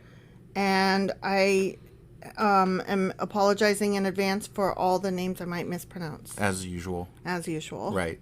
But it started out with Ahijah. Ahijah? Sure. Because the J's are I told you Y's. before you should just pick something and go with it. Just go with it. I know. Just own that shit. I'm just not, I'm too humble, I guess. I don't have confidence in just blundering forward regardless. I don't know. All right. At that time, Jeroboam's son, Abijah, I like that, became very sick. Uh-oh. Jeroboam's son is sick. Here comes some punishment, huh? Mm-hmm. Okay. Let it loose. Not for Jeroboam. No. But, for his child. Indirectly, but, so, yeah. So Jeroboam told his wife, disguise yourself so that no one will recognize you as my wife. Then go to the prophet Ahijah at Shiloh, the man who told me I would become king. Take him a gift of 10 loaves of bread, some cakes, and a jar of honey, and ask him what will happen to the boy. Yeah. Why would you need to disguise? You're just got some random stranger is going to walk in and be like, hey, what's going to happen to Jeroboam's son? Right. Like, what? I could only imagine a handful of people that would give a shit. And he's like a big shot, right? So, like, certainly his wife is probably... She's going to put on a pair of glasses. Nobody will recognize her. Right? Yeah, it's like when a celebrity just goes out and, like, puts on a hat or something. It's like, dude, come on. Yeah. I still see you, Angelina Jolie. Right? Yeah. So Jeroboam's wife went to Ahijah's home at Shiloh. He was an old man now and could no longer see. Okay. Well, then why the fuck does she need to disguise herself? I don't know. Okay. For the crowd. Okay. She had to walk the streets, you know. But the Lord had told Ahijah, Jeroboam's wife will come see her. Will come here pretending to be someone else. She will ask you about her son, for he is very sick. Give her the answer I give you. Oh, okay. Damn. Mm-hmm. So when Ahijah heard her footsteps at the door, he called out, come in, wife of Jeroboam. Damn. But, okay, that's unfair, though. She didn't even have a chance to pretend. He was like, let's not fuck around. Right. She's like, plump, plump. Why are you pretending to be someone else? Then he told her, I have bad news for you. Oh, no. I'm sorry, this is making me laugh. This prophet is enjoying himself a little too much, Right. I think. Yeah. He's like, I know who you are. Right. He's blind tap dancing. Yeah. Yeah. Give your husband Jeroboam this message from the Lord, the God of Israel. I promoted you from the ranks of the common people and made you ruler over my people Israel. Did he? Wait, what? No, When he did didn't. he have anything to do with it? I don't think he I did missed that bit. Yeah, that didn't happen. Or if it did, it was outside the scope of what they wrote about. Right. Yeah. I ripped the kingdom away from the family of David and gave it to you. Oh, hold on. So, like, indirectly he did because he was going to take the kingdom away from Solomon's son. Okay. You know what I mean? Yeah. Like, he was punishing Solomon. Sure. In that last... I think you're correct. But you have not been like my servant David, who obeyed my commands and followed me with all his heart and always did whatever I wanted. You have done more evil than all who lived before you. Oh, damn. Seriously? All who lived before? That's pretty drastic. I call shenanigans. Right? Oh, no. I lost my place. Shit. I was so excited about him blind dancing. Yeah. Yeah. That I scrolled and, Yeah. and it went to another page even. Somebody out there's enjoying it, right? They are. Yoinks! Your fuck up is somebody else's great day. My trash is your treasure, friends. Right. Okay, wait. Here we go. Okay. And I did great things for you, and you are so fucking evil, blah, blah, blah. You have made other gods for yourself and have made me furious with your gold calves. Yeah, that's fair. That's fair. I mean, Right? to be fair, Aaron made a golden calf, and he lived. He lived. So, And since you have turned your back on me, I will bring disaster on your dynasty and will destroy every one of your male descendants, slave and free alike, anywhere in Israel. wow. I'm punishing all the people. Even the slaves who are already being fucking punished because, Right. they're just slaves. Just for living. Right. I will burn up your royal dynasty as one burns up trash until it is gone. We don't so much burn trash anymore. So, Well, I mean, it goes somewhere. yeah. They come and We take bury it or dump it in the sea. Yeah, Or, yeah, that's whatever. what we do. We Right. melt it. Yeah. And let it run into the water tables. Right, yeah. And Yeah. yeah. The members of Jeroboam's family who die in the city will be eaten by dogs. And those who die in the field will be eaten by vultures. Oh. I, the Lord, have spoken. Such a nice guy. I think he's Such saying a it. nice guy. I, the Lord, have spoken. Right. I think he's saying it like You that. think so? Yeah. Yeah. Because, I mean, why else would he say that? Right. If he's not going, yeah, yeah, yeah, yeah, yeah. I just like how he never gives an opportunity for redemption. He's just like immediate punishment. You're fucked! Like horrible punishment. Right, right. Not like, hey, can you change your ways because that's not like what I said. And I know I haven't really been present, and so you probably thought I didn't really care that much. Right. But So I'm gonna give you the benefit of the doubt here. yeah. I'm here. Hi. Yeah, Hi, well, I'm nice to God. meet ya. I'm God, the Lord your God, Right. that one. Yeah. And, I did all the things and brought the people from Egypt, blah, blah, blah. Yeah. I'm awesome. Right. And Obviously. fresh start. Okay. Yep. I'm God. You're you. You're going to king And now. the golden calves have to go. Yeah. And, Like now. and, we'll do a quick history lesson. You owe me. Right. You probably Yeah. don't know it because that part didn't get passed down. But I'm Your- God. I'm here now. Your so I'm telling ancestors you. made a covenant with me, and you have to keep it. So, Yeah. Yeah. But we'll give this one a pass. Sure. And then, like. Because I'm God. But and no. I can. Yeah. But Yeah. no. No? No, we're Just- not going to do it the smart Just way. death huh? and Death and punishment destruction and punishment? Yeah. That's the better way. That seems to be God's way, doesn't it? That seems to be. Only for ignorant people. Well, I mean, honestly, right. Yeah. if you could be a person who chooses what God to believe in, You would choose the one that doesn't punish you with stupid shit. only an ignorant person, I think, chooses to believe in a God that on purpose is this shitty at you. Right. I am going to, whenever somebody says all-loving God, I'm just going to be like, oh, you mean the all-punishing God? Yes, that one. What's the all-loving God's name? Because it's not this one. That must have been Elohim, because he only had, like, a couple Two of chapters sentences. or whatever. Yeah. So Elohim is from the Old Testament, and so we have to make some arrangements and Right. change the way we do things. Yeah. Like, I'm not sure I think our God, not our God, I think the God of the Bible. Like, you know, I feel like there should be, like, I think there's an epic battle that was missed between Elohim and Yahweh. Mm-hmm. And, like, Yahweh came out on top, and then he's just like a dick and like, yeah, I beat Elohim. Mm-hmm. Y'all are fucked. Yep. I agree. Yeah. Okay, back to the book. Sorry. Mm-hmm. Then Ahijah, is that what I had decided? I don't remember. Ahijah said to Jeroboam's wife, "Go home, and when you enter the city, the child will die." That's great. I'm very excited about that. All Israel will mourn for him and bury him. He is the only member of your family who will have a proper burial, for this child is the only good thing that the Lord, the God of Israel, sees in the entire family of Jeroboam. And so he's going to kill him. Yeah, that makes lots of good sense. I love that this loving God kills children. But because he was so good, he's at least not going to get eaten by dogs in the street. Or lions. Yeah, or vultures. Sure. Yeah. Sure. So at least that, you know. At least that. And he's such a good kid, you know. Small wonders. You gotta give him a good death. Celebrate the daily joys of killing kids. Yeah. Right. No, this is terrible. I hate it.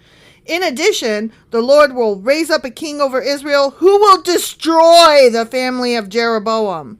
This will happen today, even now. Wow. It's happening right now. Okay. It's going. Hey. Interesting. Even as you're standing here, I got some shit stirring against you. Womp right, womp. So, you know, get going. Sucks to be you. Right. Then the Lord will shake Israel like a reed whipped about in a stream. He will uproot the people of Israel from this good land that he gave their ancestors and will scatter them beyond the Euphrates River. For they have angered the Lord with their Asherah poles that they have set up for worship. Yeah, I bet they did. Yeah. Them damn Asherah poles just never go away. Is the tribe of Judah over there going, not us, right? We're good still? Are we good? We got the temple over here and stuff. We didn't do a golden calf. We're okay? Yeah, I don't know. You're not going to scatter us, right? That's a different part. We're not reading about them at the moment, so I don't know. He will abandon Israel because Jeroboam sinned and made Israel sin along with him. Yeah. I mean, they had been sinning already. I don't know that Jeroboam did much to lead them one way or the other. Right. So Jeroboam's wife returned to Tirzah, and the child died just as she walked through the door of her home. Oh, man. Oh, my God. She didn't even get to say bye to her child. No. This is bullshit. Right. And all Israel buried him and mourned for him, as the Lord had promised through the prophet Ahijah. Yeah. The rest of the events in Jeroboam's reign, including all his wars and how he ruled, are recorded in something. In something? Yes, we're doing it again, where the sentence is like cut off. Oh, interesting. This is terrible translation that I'm reading. Yeah. Boo. Jeroboam reigned in Israel 22 years. I mean, that's a decent amount. That didn't seem like it was that long. No. They didn't give him much of a story. Right. When Jeroboam died, his son Nadab became the next king. Wait, say that again? When Jeroboam died, yeah, his son Nadab became the next king. His son? Yeah. I thought immediately his entire family and line and everything was going to come to an end. No, over time. You know nothing. Okay, so what was in the works right then? Things.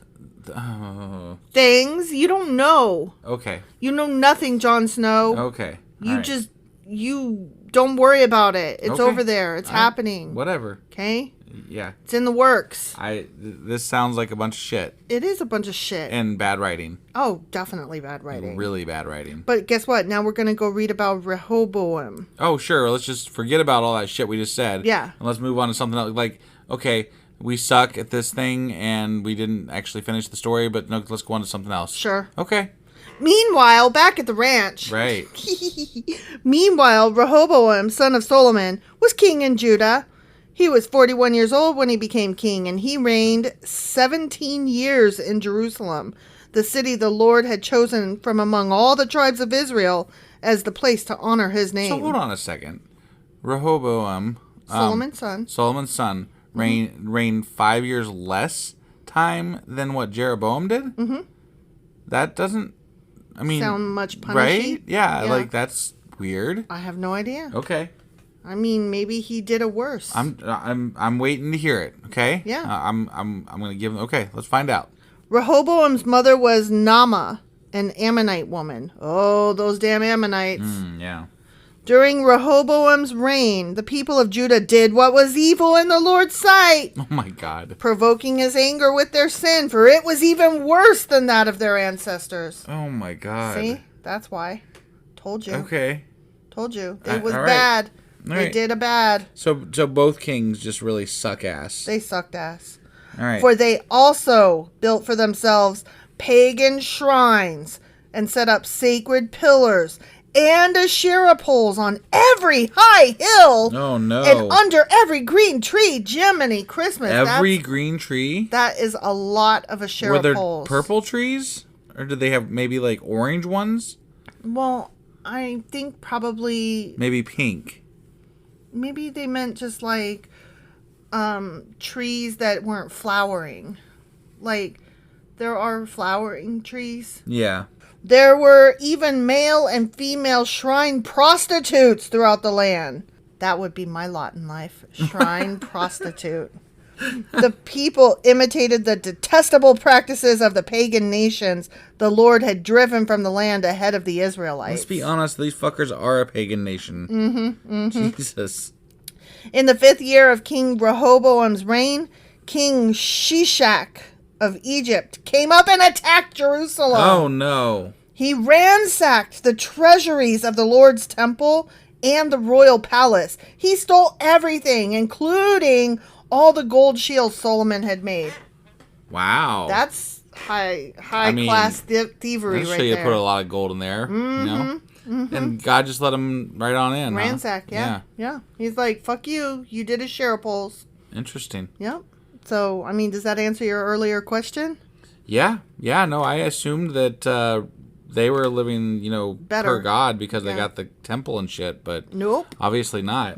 Gold means nothing. Right. King Rehoboam later replaced them with bronze shields as substitutes, and he entrusted them to the care of the commanders of the guard who protected the entrance to the royal palace. So they weren't nearly as rich as they used to be. Nope. Because He could replaced only them afford with bronze. Yeah. Whenever the king went to the temple of the Lord, the guards would also take the shields and then return them to the guard room. It's like the equivalent of lock your car doors and lock your Right. house at night. Yeah. Yeah. The rest of the events in Rehoboam's reign and everything he did are recorded in... God, I've got to find a different translation because the sentence just ends once again. Right. There was constant war between Rehoboam and Jeroboam. When Rehoboam died, he was buried among his ancestors in the city of David. Okay. His mother was Naamah, again, Yeah. an Ammonite We woman. mentioned right at the beginning. Then his son Abijam became the next king. The end. There's just like no fanfare for these two kings. No, Like they're like, nothing. and they lived and died and they sucked. They did bad things. So, they there's sucked. that. We punished them and the people, and it's going to get worse. Right. The end. Yeah. The end. I think that we need to make a note and figure out what these were these things were in, where those sentences ended. Mm-hmm. Because it was in both kings. Yeah, they were that's really in weird. what? Right, they what were were in they in? So we need to look that up and maybe even just the next episode, be like, Yeah. okay, this is what it was. So Yeah, I agree. Let's try to remember that. Okay. Okay. Yeah. Sorry about that. I don't Yeah. know why. I mean, we've not had any problems thus far. Right. Now all of a sudden, entire sentences are just chopped off. Right. Yeah. That's shit. It really is. Fucking interwebs. All right. Well, yeah, kings were shitty, and they're dead now, and their sons are taking over. Yep. And I Okay. bet their sons are even worse. They're probably shitty too. Yep. Yep. All right. So that was 1 Kings chapter 14, Yep. and tomorrow we will be getting into. 1 Kings chapter 15. We'll see you guys then. Bye.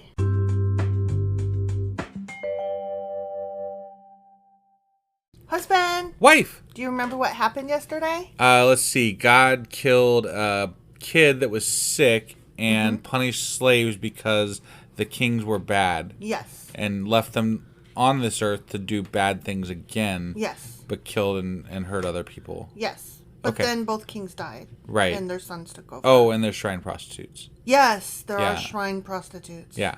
That's exciting stuff. Right. Yeah, good stuff. Mm-hmm. So that was the gist of... there's also a share of polls like galore. Right. Yeah, those Israelites, they are not worshiping Yahweh. Yeah. Not I just got to even say, a little. We're watching Moon Knight finally.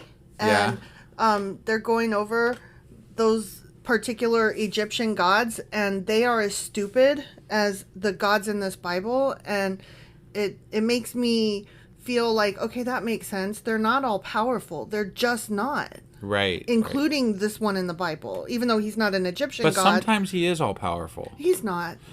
He killed all of humanity other than Noah once. He didn't. I'm just saying. It was a localized flood. Right. If that. No, none of it's true, but I'm just saying that we're taking that at the Bible's word, that's all. But we're taking it at the word of dum-dums who didn't know the map. So. Right. Okay. I'm just saying, like, these gods, like the ones in the show, they can't even keep up with the people. There's a guy in their chambers fucking lying straight to their god faces, and they don't know that he's lying. And then the guy is like talking to one of the gods as an idol, and even though he's doing so in the chamber of the gods, they don't overhear him. Right. So I'm sorry, no, these gods are all dumb. Like, God. You can blow wind and you can change the sky, but you can't keep up with one person doing bad things. Fuck off. It's because gods don't actually exist. No, I know. Right. I know. So, anyway, that was 1 Kings chapter 14. Yes. And today we're getting into 1 Kings chapter 15. All right, let's do this. Okie dokie.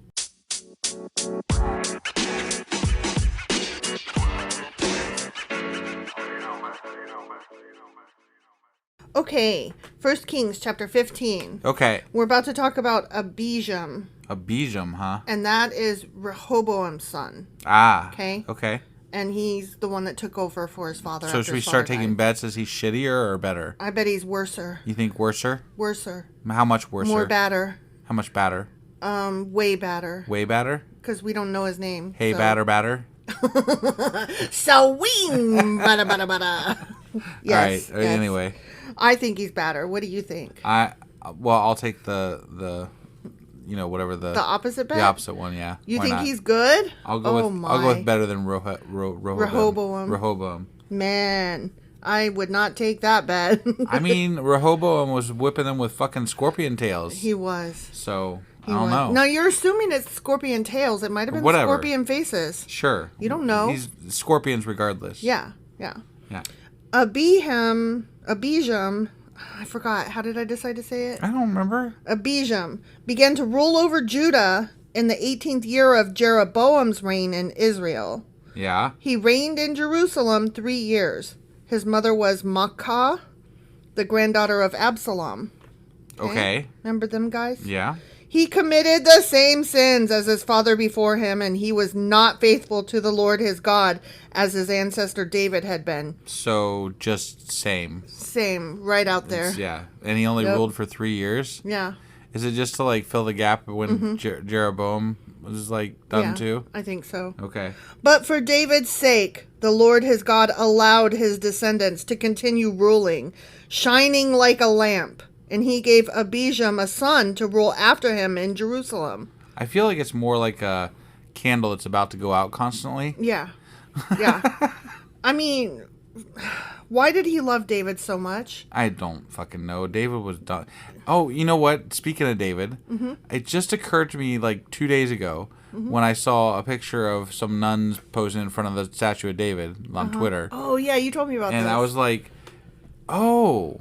You know, he's naked. The statue is and naked. I never knew, and it just now occurred to me that, you know, he went dancing through the streets naked. Yeah. And okay, so there's a reason that David's naked statue, you know? Yeah. That makes sense. It makes some sense a little funny. bit. I didn't never know why David was naked, you know? Like, why they gotta have that naked statue all the time. Right. But now it kind of makes sense. It makes sense. Yeah. He was dancing. Right. He was a naked dancer. He was a naked dancer. I gotta tell you, I would not want to dance naked. And I certainly would not want a fucking statue of me doing so. Right. For David had done what was pleasing in the Lord's sight, and had obeyed the Lord's commands throughout his life, except for in the fair concerning Uriah the Hittite. Right, you know. except for that. Except for that. So he It did. seemed like there was a couple other things, too. He had a lot of people killed. Yeah. And he there were some questionable was a things he shitty did. ruler. Right. Yeah. I don't have a list of it all, but I mean... He was a bad husband. He was a bad father. He was a bad ruler. Right. He just wasn't great. I do feel like I could have a list of, many things that he was not good at. Yeah. So. Not cool. And probably were not, in God's favor. Right. Even. Yeah. So... There was war between Abijam and Jeroboam throughout Abijam's reign. Wait, I thought God told him to knock that shit off. He did. Okay. He didn't listen. I guess they just, Yeah. They don't ever listen. Right, yeah. The rest of the events in Abijam's reign and everything he did are recorded in blank. What the fuck? That's going to be in my Q&A tomorrow. What is going on? I don't know. I'm going to find out tomorrow what all those missing in... They're recorded in something. Got it. Yeah. Okay. There was constant war between Abijam and Jeroboam. When Abijam died, he was buried in the city of David. Then his son Asa became the next king. Okay. Yeah. Asa began to rule over Judah in the 20th year of Jeroboam's reign in Israel. He reigned in Jerusalem 41 years. Damn. Oh, wow. His grandmother was Maacah, the granddaughter of Absalom. Asa did what was pleasing in the Lord's sight, as his ancestor had done. Oh, they got a good you bet on the again. wrong guy. Yeah, I bet on the yeah. wrong son. Right. He banished the male and female shrine prostitutes from the land and got rid of all the idols his ancestors had made. I mean... Damn. That's shocking, honestly. As far as, worshiping God goes, good on him, I guess. Yeah. So...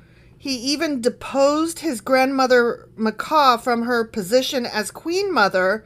because she had made an obscene Asherah pole. Oh, no. Damn. He cut down her obscene pole and burned it in the Kidron Valley. Wow. Why did you take it to a valley to burn it? Because it was the Kidron Valley. But couldn't you just burn it outside? No, just he right had to, where it was? He probably had to take it outside of town and do a whole ceremony about it. Maybe maybe he concealed it and took it to the valley so that no one else would know that the Queen Mother had an Asherah pole. Well, I'm betting that they either had a specific place that they burned their poles to get rid of stuff, or maybe it was where they buried their trash. Okay. I'm betting that there was a reason. This is like their mound of shit? Mm-hmm. Okay. Mm-hmm. Although the pagan shrines were not removed, Asa's heart remained completely faithful to the Lord throughout his life. Yeah. He brought into the temple of the Lord the silver and gold and the various items that he and his father had dedicated. Because you know how the Lord loves that silver and gold. He loves that silver and gold. Silver and gold. Right. See, it's in the song. Mm-hmm. Yeah. Mm-hmm. There was constant war between King Asa of Judah and King Baasha of Israel. Oh, Baasha. Baasha. Okay. King Baasha of Israel invaded Judah and fortified Ramah in order to prevent anyone from entering or leaving King Asa's territory in Judah. Ah, you gotta protect, you gotta keep those borders. golden calves safe. Yeah, yeah. Asa responded by removing all the silver and gold that was left in the treasuries of the temple of the Lord and the royal palace. He sent it with some of his officials to Ben-Hadad, son of Tabrimmon, son of Hezion, the king of Aram, who was ruling in Damascus, along with this message. Okay.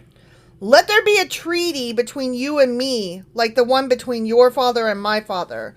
See, I am sending you a gift of silver and gold. Break your treaty with King Baasha of Israel, so he will leave me alone. He's trying to take over one of the other guy's allies. Yeah. Okay. Ben-Hadad agreed to King Asa's request and sent the commanders of his army to attack the towns of Israel. Oh, wow. They conquered the towns of Ijon, Dan, Abel-Beth-Maacah, and all Kinnereth, and all the land of Naphtali. Oh, no. As soon as Baasha of Israel heard what was happening, he abandoned his project of fortifying Ramah and withdrew to Tirzah. Then King Asa sent an order throughout Judah requiring that everyone, without exception, help to carry away the building stones and timbers that Baasha had been using to fortify Ramah. Oh, man. That's gonna suck for him. Yeah. Asa used these materials to fortify the town of Geba in Benjamin and the town of Mizpah. The rest of the events in Asa's reign, the extent of his power, everything he did, and the names of the cities he built are recorded in the book of the history of the kings of Judah, or Israel. Oh, is that the book then? In this time they said case, the we in got a the book. whatever, yeah. Yeah, So. yeah. In his old age, his feet became diseased. Oh, man. I bet he had diabetes. Sounds like it. When Asa died, he was buried with his ancestors in the city of David. Then Jehoshaphat, Asa's son, became the next king. Okay. Nadab, son of Jeroboam, began to rule over Israel in the second year of King Asa's reign in Judah. This is way too many fucking kings and We're getting times overlapping. and, like, when they ruled and how they ruled. Yeah. And who fought who and, like, and now to the next set of kings and now Right. to the next set of kings. Exactly. He reigned in Israel 2 years, but he did what was evil in the Lord's sight and followed the example of his father, continuing the sins that Jeroboam had led Israel to commit. Okay. Then Baasha of Ahijah from the tribe of Issachar plotted against Nadab and assassinated him while he and the Israelite army were laying siege to the Philistine town of Gibbethon. Oh, all right. Baasha killed Nadab in the 3rd year of King Asa's reign in Jesus Judah, Christ. and he became the next king of Israel. I'm gonna need a fucking flowchart. Yeah, this is like just going in one ear and out the other. Right? So like I'm not. I'm not. Yeah. I would fail a quiz. definitely would fail a quiz. I'm not studying this. No, I can't keep track of it all. This guy did this and then he died. Doesn't really seem all that relevant either. really Like they're just going doesn't. from one king. Like basically, yep, there was some good kings that ruled longer, and then there's some shitty kings, and then there's some other good kings. Yeah. And then there's shitty kings. Yep, and they kept being at war with each other Yeah, regardless. and then some of them made allies occasionally, and they sent gold away and stuff. yeah. And then, they did stuff. They kept doing stuff. Right, Them they- kings kept kinging. They kept kinging, yeah. King's gonna And, king. and God punished other people. Yep. So He immediately slaughtered all the descendants of King Jeroboam, so that not one of the royal family was left, just as the Lord had promised concerning Jeroboam by the prophet Ahijah from Shiloh. well, thank God we fulfilled that thing that God needed done. Yeah. That Very important stuff good right prophecy there. Right. filling. Slaughtering people, you know? Yep. Woohoo! This was done because Jeroboam had provoked the anger of the Lord, the God of Israel, by the sins he had committed and the sins he had led Israel to commit. Mm-hmm. The rest of the events in Nadab's reign and everything he did are recorded in blank. That book that they mentioned earlier, probably. I'm going to look that up. Right, but like, what's going on here? Maybe it's just the thing you're using to read. Like, That's what I'm saying. maybe we should abandon it because it's just suck. It could be. So. It could be. So, I don't know. I'm going to look it up and see what I can find out. Okay, all right.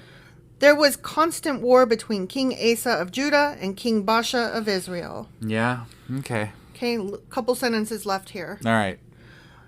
Baasha, son of Ahijah, began to rule over Israel in the 3rd year of King Asa's reign in Judah. Baasha reigned in Tirzah 24 years, but he did what was evil in the Lord's sight Damn it. and followed the example of Jeroboam, continuing the sins that Jeroboam had led Israel to commit. The end. I felt like we just read that same exact fucking sentence. It was a different guy. Oh, Jesus. Yeah, it was a different guy. Okay. And they were all bad. The All right. end. Yeah, all bad, and that was Except that. for a couple good, but who cares? Sure. Whatever. I don't even really have anything to say at the end here. I know. Just, okay, so that was 1 Kings chapter 15. Yep, it sure was. That's what happened then. And tomorrow we're going to have our Q&A. Tomorrow we're going to have our Q&A, and then on Sunday we'll have our Sacrilegious Book Club, and also our weekly replay. And then on Monday we'll be back with 1 Kings chapter 16, which will hopefully be less boring. Yeah. All right. We will see you guys then. Bye.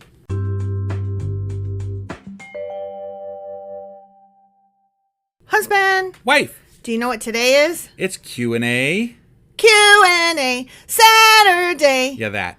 It's Q&A Saturday. Yep, it Why sure did is. you say Q? Today is I thought you were gonna finish it up. I was gonna let you finish that up. Q&A. Doing that, start the song right away. I didn't really lead you into it very well, I guess. No, you did it wrong. I'm sorry. You did it wrong. Yeah.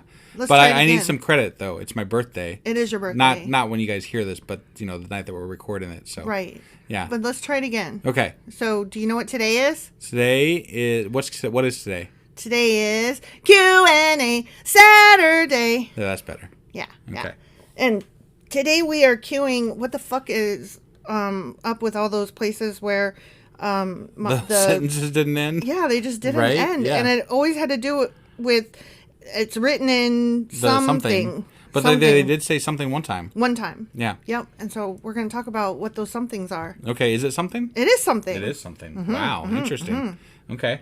And is that all we're talking about today? That's all we're going to talk about today because a lot of else stuff got into Chronicles, and I don't want to do that yet. Okay. So All right. I averted my eyes and was like, nope, Okay, so let's go find out what this shit was written in. let's do it. Hey, wife, do you like coffee in the morning? I sure do, husband. Morning, noon, night. Which reminds me, I need to add that to our grocery list because we're running low. Wait, before you do that, check out the website ungodlybrew.com where you can purchase a pound of your favorite flavor of coffee. What if I want more than 1 pound? Either order a larger amount, or better yet, get 10% off by setting up a subscription for every 2 weeks, or a month, or whatever works for you. Did you set up something special for our listeners? You know I did. Exclusive for our listeners, get an additional 10% off subscriptions by entering the code Sacrilegious Coffee at checkout. That's a hellishly good deal. Ungodly Brew is hellishly good coffee. Okay, first I have to say that First Kings and Second Kings, much like First and Second Samuel, used to be one book before it was split into two for length. Okay. Okay? Yeah. So I don't think we knew that, but now we do. Yeah. I mean, I would have assumed it. Sure. I think Chronicles is much the same way, but I'm not into Chronicles yet, so Someone was like, this chapter's too long. it's too long. Or this book's too long or whatever. Too Just make long. it 2. Cost of rent is too damn high. So I mean, it's true. It is true. It's always been true, but it's Right. really true. It's really true now. Okay, so the thing that we kept running into that wasn't listed Yeah. is called the Chronicles of the Kings, Okay. which is a book. Okay? Is it an actual book? It's an actual missing, lost book. Oh, sure. Of course it's fucking missing. No. This gets so involved. okay, all Okay? right, yeah. So I'm going to read you this sentence. Okay? Yeah. The Book of Kings refers to the Chronicles of the Kings, but it is not referring to the Book of Chronicles. Okay. And then in Chronicles, it references a Book of Kings, but it's not talking about the Book of Kings. Okay. Okay? All right. So Kings talks about Chronicles, and Chronicles talks about Kings. Jesus, but this they're isn't not confusing talking at about all. each other. What the fuck? Do you understand? I think I understand, but damn, that's like really fucking confusing. One of them is about the history of the kings of Judah, and the other is the history of the kings of Israel. Oh. Yeah.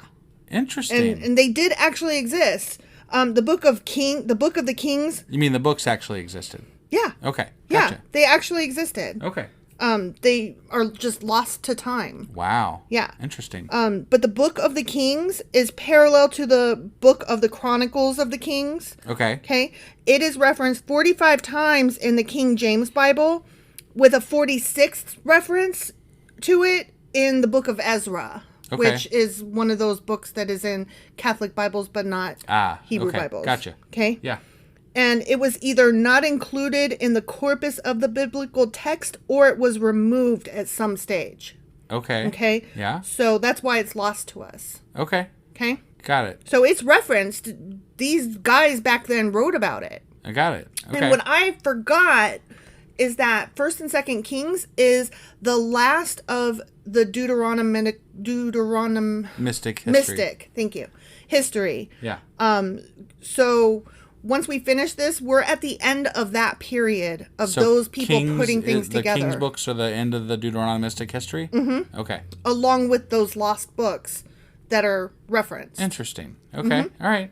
Fair enough. And these are one of several non-canonical books referenced in the Bible. So there's a bunch more. They're that probably the Bible, not lost. I bet they're in the fucking Vatican archives somewhere. They probably are, but it doesn't really matter because we don't know. Right. You know, and at this point, they wouldn't be accepted. True.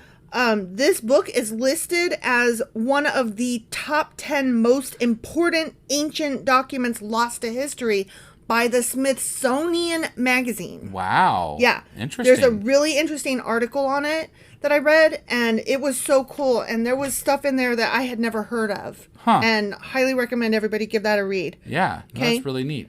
So I'm going to talk a little bit about each of those 2 books. Okay. Okay? Yeah. So the one that's about Judah is The Chronicles of the Kings of Judah, and it gives a more detailed account of the reigns of the kings of the ancient kingdom of Judah that appears in the Hebrew Bible. Okay. Okay? Yeah. Makes sense. Yeah. Judah talks about Judah. Right. Kings of Judah. Yeah. It is not believed to be the books of Chronicles, you know, because it talks about Chronicles, but it couldn't be what we know of as the book of Chronicles, because it's implied by the writer of the books of 1st and 2nd Kings that it could be used as a significant supplement to the writings contained in that book itself. Got it. And the books of Chronicles, like 1st and 2nd Chronicles, it doesn't add any of that information that it says it would. Right. So clearly they're referring to some other book. Okay. Yeah. And there is also a discrepancy in the dates of certain events, which I don't hold that as proof of anything because they've done that fucked up thing before. Right. This text is sometimes called the Book of the Chronicles of the Kings of Judah, or the Book of the Annals of the Kings of Judah. Okay? Yeah. Now, we're going to talk about the one with Israel, and it is very similar. Okay? The Chronicles of the Kings of Israel gives a more detailed account of the reigns of the kings of the ancient kingdom of Israel than that presented in the Hebrew Bible, and may have been the source from which parts of the biblical account were drawn. So it didn't just reference this one, it also utilized it for information. Gotcha. Yeah. That sounds really important. Israel one. Yeah. Right? Both of these are pretty fucking important. Yeah. The book was likely compiled by or derived from the kings of Israel's own scribes, and is likely the source for the basic facts presented in the Bible. Interesting. Right? Yeah. Yeah. The text, this one is sometimes called the Book of the Chronicles of the Kings of Israel, or the Book of the Annals of the Kings of Israel. Got it. So just like the other one. Okay? Yeah. So Kings talks about Chronicles. Chronicles talks about Kings, but neither are talking about the Kings and Chronicles as we know them in the Bible. Got it. Isn't that interesting? It really is. Yeah. So here's another lost book. Okay? Wow, another one. That talks about Judah and Israel. Okay. Another lost book dealing with the reigns of the kings of ancient Israel is the Book of the Kings of Judah and Israel. Okay. This book is referred to in 2nd Chronicles, so Okay. we're not there yet. Right.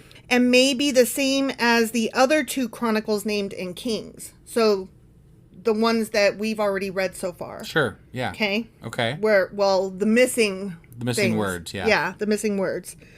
So references to the Chronicles appear in the Book of Kings and imply that the description of the reign of the kings of Israel presented in the Bible is only a brief summary. So what we're reading seems tedious and stupid. Yeah.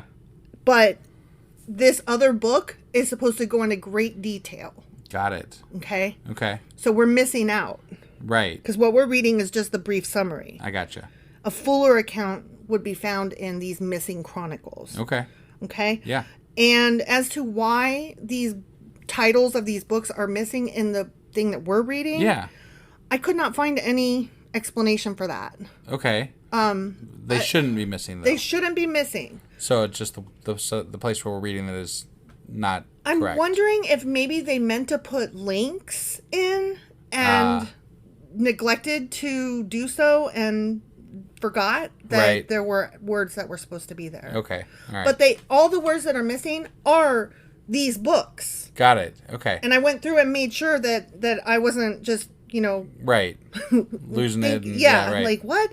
So I had to go through like 2 different translations to make sure that every time I had missing words in what I'm reading, that it was one of these books. Okay. All right. So there are tons of missing books. If you go to Wikipedia, you can actually pull up a wiki of a list of books missing from the Bible. Interesting. Yeah. Wow. Yeah. Okay. And some like of books them, that are referenced throughout the Bible that Yes. are not anywhere to be found. Yes. Gotcha. Yes, that Okay. very likely existed and that were probably supposed to be part of this. Right. And for whatever reason, kings later on removed them, Sure. or they got untranslated out or something. That's we kind of don't sad. know. Like, I mean, the Bible is very it's got an overarching view of what they want us to know, right? But it would be neat to be able to source it against these other compendiums of information, just to see how everything matches up, what they're taking from it. Like, it would offer such a richer view of what we're reading if we could access those things. That would be so cool. But we can also get a view of what people were thinking at the time by thinking about what is missing. Right. You know what I mean? That tells us something too. Kind of like sometimes silence speaks 1,000 words. Sure. Yeah. So there's that as well. But this just goes to the fact that whenever we're reading this, we're reading what they said happened at the time. Right. What they want us to believe happened at the time. Yep. And then what was happening at the time they were writing it. Right. And those are all three different things. Yeah. Yeah. And so when we see these books missing, that just adds to that whole ball of what the fuck is them. Right. Right. Which I just found that so interesting. Yeah. No, that's really cool. Right? Yeah. Was that the gist of what we had to go over today? That's the gist. Kings talks about Chronicles. Chronicles talks about Kings. And neither of them are the Kings and Chronicles that we know in our Bible. And the moral of the story, kids, is don't burn books. Don't burn books, y'all. Because you never know, in 1,000 years, somebody might be missing out on something. Right? So just, keep all the books. Keep all the books. All of them. I mean, we keep all the books. Whoa, Jesus Christ. Yeah, we do. We have so many fucking books. It's kind of sad how many books we have, honestly. We love books, though. We do love books. Our Are books. awesome. Books are awesome. You know what? We love old books, too. Oh, how? Old books are awesome. Old books are awesome. Especially Isaac Asimov books. Yes. I'm just saying, before we ever got into the Bible thing, we were already collecting hardbound editions of old Isaac Asimov books. Yep. So, the fact that we were able to find for our book club thing that we're doing on Sundays, the hardbound version of the Bible thing that he wrote was just like icing on the goddamn cake. Right. It was amazing. I'm really happy. That was a good find. Right? You did good, babe. You did it good. Books are awesome. Books are good. Yep. All right. Well, that's all we had today for our Q&A. Yeah. Q&A. Saturday. I fucked that one up. You really did. Yeah, I pointed at you and everything. I know. You Sorry. should have been right on that. Apologies. Just a quick note here, since we're kind of having a shorter episode, but just to remind everybody, we will be at the Kentucky Free Thought Convention on Saturday, September 3rd. Isn't it 23rd? Nope, it's the 3rd. The 3rd, you guys. Don't listen to me. I don't know numbers. And we will have a table there for Sacrilegious Discourse and ungodlybrew.com. Yep. And if you are there and you mention that you heard about this on our podcast, we, as long as we still have supplies, will have a free sample of Ungodly Brew coffee for you. Yeah. So please go there and get tickets from their website. Just look up Kentucky Free Thought Convention. And I think it's $10 online or $15 at the door. Yep, you got it. So yeah, get in there, come see us, see some great speakers, and we'll all have a good old time. Good old time. All right. We'll see you guys tomorrow for the... Oh, what is tomorrow? What is tomorrow? Sunday. Yeah, Sunday. And that's when we do Sacrilegious Book Club. Right. And our weekly replay. Definitely. All right. We'll see you guys then. Bye.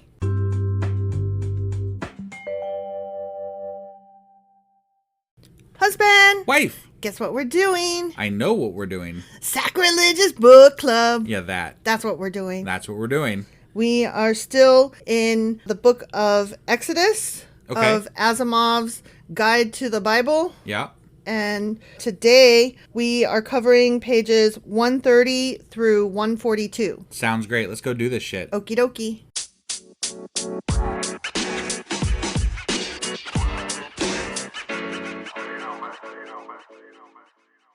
Okay, so remember last time we were discussing which pharaoh may have been the one that was the pharaoh of the oppression? Yeah. And we decided that it was probably Ramses II. Right. Okay. Yep. So now, starting on page 130, we're going to talk briefly about the pharaoh of the actual Exodus. Okay. Like, who was that guy? Right. Okay. Yep. If Ramses II was the pharaoh of the oppression, then Merneptah was probably the pharaoh of the Exodus. Got it. And the Israelites likely departed Egypt while it was distracted by European invaders. So they snuck out the back door? Kind of. It would have been European invaders on one side and Asian invaders on the other. So Egypt's hold on Canaan was broken during this time. Got it. And so that would have been when they most likely did their little exodus. Sure. And they were like, we're just going to go over here. Mm-hmm. Yeah, exactly. And to quote Asimov, the Israelites, in their drive to conquer Canaan, had to face only the native Canaanites and not a powerful Egyptian army. Because they were all preoccupied. And because they'd already been beaten down by the time the Israelites faced them. Right. So that's nice. that. Okay, so Yep. it was an opportune time. It was an opportune time that also gave them great opportunity later. Got it. Yeah. So that's that section. Next is Horeb, page 131. Okay. And that's the mountain that is used synonymously with Mount Sinai. Oh, okay. So that's, the Sermon of the Mount, or the Mount of the Sermon that Moses went up Right. and did his thing on. Yeah. The Mount Horeb is mentioned a couple times, but it's also referred to as Mount Sinai. Okay. So those are those two things. Got it. Okay. Yep. We have decided that it's definitely not located in Canaan, and it's likely not even actually located in Sinai. It's probably Mount Seir, but whatever. So just a slight thing here. Mm-hmm. Sermon on the Mount was Jesus. Oh, my bad. So I just wanted to clarify that, because I was like, I threw me off a little bit when you said it, and I was like, I need to check that real quick, because I think that's wrong. Remember how I'm talking out of my ass? Yeah, right. Yeah. That happened just then. Right. Good catch. Yeah, so that's not Sorry, Moses. that was not a sermon on the Mount. No. That was Moses going up and talking to God. And bringing the tablets down. Right. Okay. Yeah. So anyway, that happened in Mount Horeb, a.k.a. Mount Sinai, which is not in Canaan and is probably not even in Sinai itself, like the city of or whatever. Oh, okay. It's probably Mount Seir, but then I just wrote, but whatever. Right, who fucking cares? There's a mountain somewhere. Well, I mean, it doesn't matter what we call it now, because at this point, even if we find out where it actually was, tradition will dictate that it is where we say it is, not where it actually was. Right. So the tallest of a range of mountains in Sinai is a peak called Mount of Moses. Okay. Because they just were like that. That's one right there. Yeah. So once again, tradition spits in the eye of facts and thereby obscures actual history. Womp womp. Right. I'm not. Call me shocked. It be what it be. Right. So the next section is Jehovah, page 134. Okay. So you see that I jumped from page 131 to page 134. That is a huge leap. Right. I mean, in terms of like 3 pages just to talk about that fucking mountain. Yeah. And I summarized it in like 3 sentences. So I saved you. You're welcome. Yeah, thanks. Is what I'm saying. I appreciate that. Yeah. So on Mount Horeb, a.k.a. Mount Sinai, God speaks from a bush that is burning steadily without being consumed, right? Like, that's what happened. Yeah. Okay. God tells Moses that his name is, do you remember? Not exactly. The Great I Am. Oh, that's right. That's right. So God tells Moses that his name is, and then I have a whole list of things that it could possibly have been translated to, because we don't know which translation is actually correct. So it's I am that I am, or I am who I am, or I am what I am, or I will be what I will be. Something what about like I that. am what I am? That is Popeye. Yeah. And not God or Moses. So, fuck off. Got it. So anyways, the people are unimpressed when Moses and his brother Aaron relate this whole story to them. Yeah. So they climb back up the mountain, and God tells Moses that his name is also YHVH. Right. Right? And we don't know what that means either. So It could be Jehovah or the Lord or Adonai or most likely Yahweh. Right. And we hear all of those in church now because they've just adopted all of them. Right. Yeah. Just collect them all. They're just, exactly like Pokemon. Right. God's names are like Pokemon. Yeah. Okay, so that's that section. The next section is Aaron, page 135. Good old Aaron. Good old Aaron. And in this chapter, there is a whole bunch of genealogy listed. Gotcha. Okay? Yeah. So Moses and Aaron were of the tribe of Levi. Yeah. And the priesthood was eventually confined to descendants of Aaron. So the term Levite is synonymous with priest. Got it. And right. That makes sense. That's, right. So I, for 2 seconds, started to write down all of these names. And then I realized I don't fucking care because it doesn't matter. Right. So anyways, that happened. There's a whole list of genealogy. Yeah. Of how we get from names that we never used. There weren't stories about them all the way down to Moses and Aaron. Got it. Okay? Okay. Okay. So the next section is the magicians of Egypt on page 136. Okay. Okay.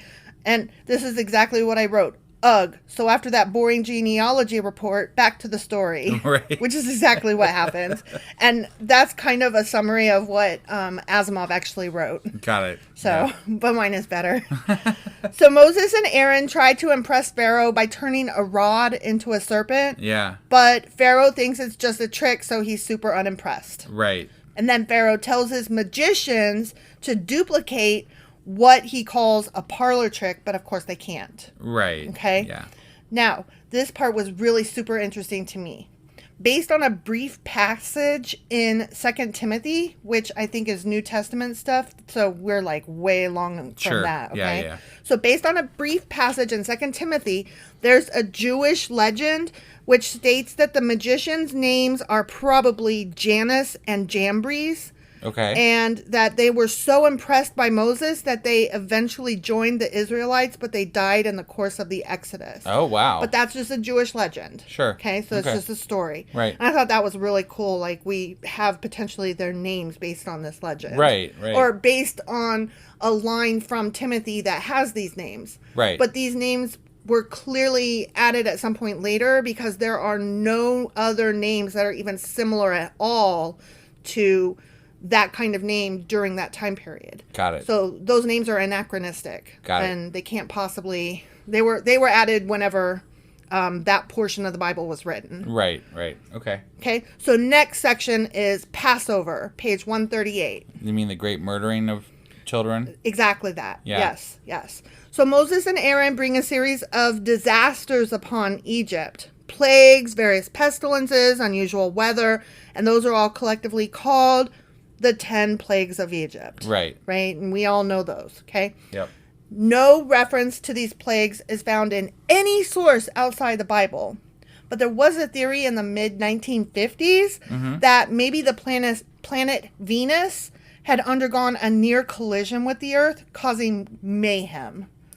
Really? Yeah. But no astronomers, scientists, or biblical scholars take this story seriously. I was like, that could be proven wrong in a minute. Exactly. But it was interesting. And think about it, Asimov wrote this only a decade after that. So it would have still been a scandal in his time.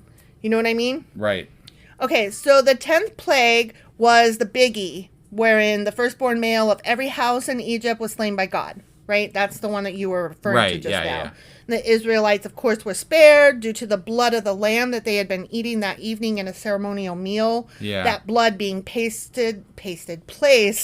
on the door of each of their houses. Yeah. Okay? And this event actually marks the beginning of the escape from Egypt. Okay. And as well, the establishment of the Israelites as a nation, and is thus the Passover meal that is celebrated every year. Okay. Right. So that is like the start. Okay. I didn't realize that was like and now we are this. Like, I didn't realize that that's what you point to and say that's when it started. Got it. That's interesting. Did you know that? No. Okay. And now I'm going to quote Asimov here. Okay. For a couple paragraphs. Okay. Okay. Yeah. They're short paragraphs, but It's a long quote. Okay. In all probability, the Passover was an agricultural festival long antedating the time of Moses. Such festivals are common in all agricultural societies. Americans have even invented one for themselves, Thanksgiving. Yeah. Usually, such festivals, even among the early Israelites, were thoroughly pagan in inspiration. The priestly writers of the Hexateuch could not revise the early traditions in too extreme a fashion.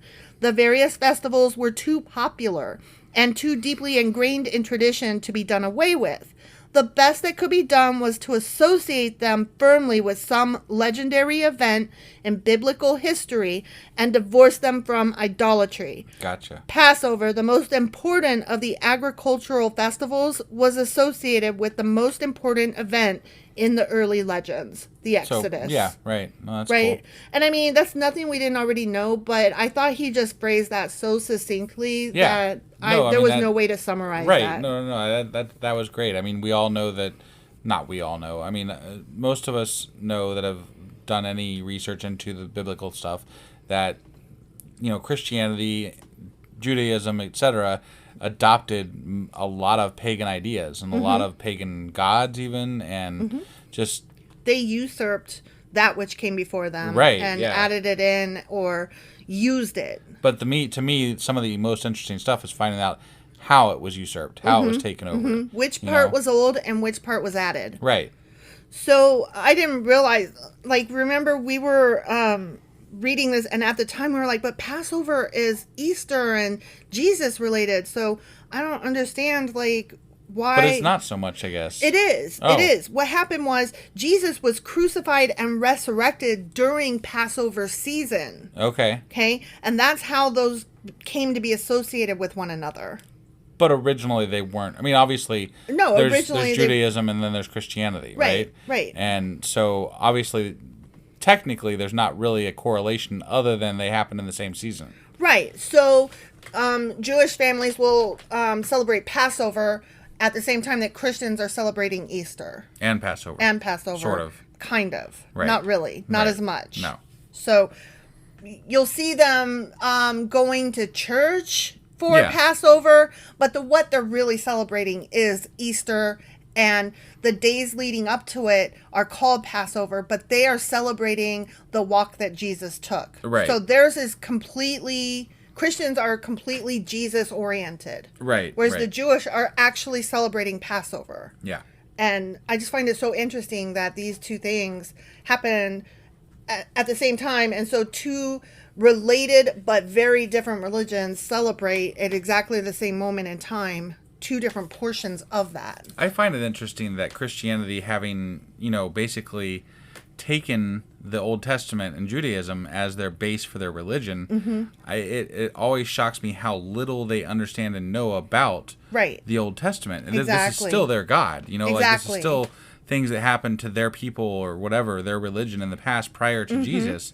You would think that they would want to know more about these things. The ways that their God was shaped. But they really just don't. They obviously don't. It's so much...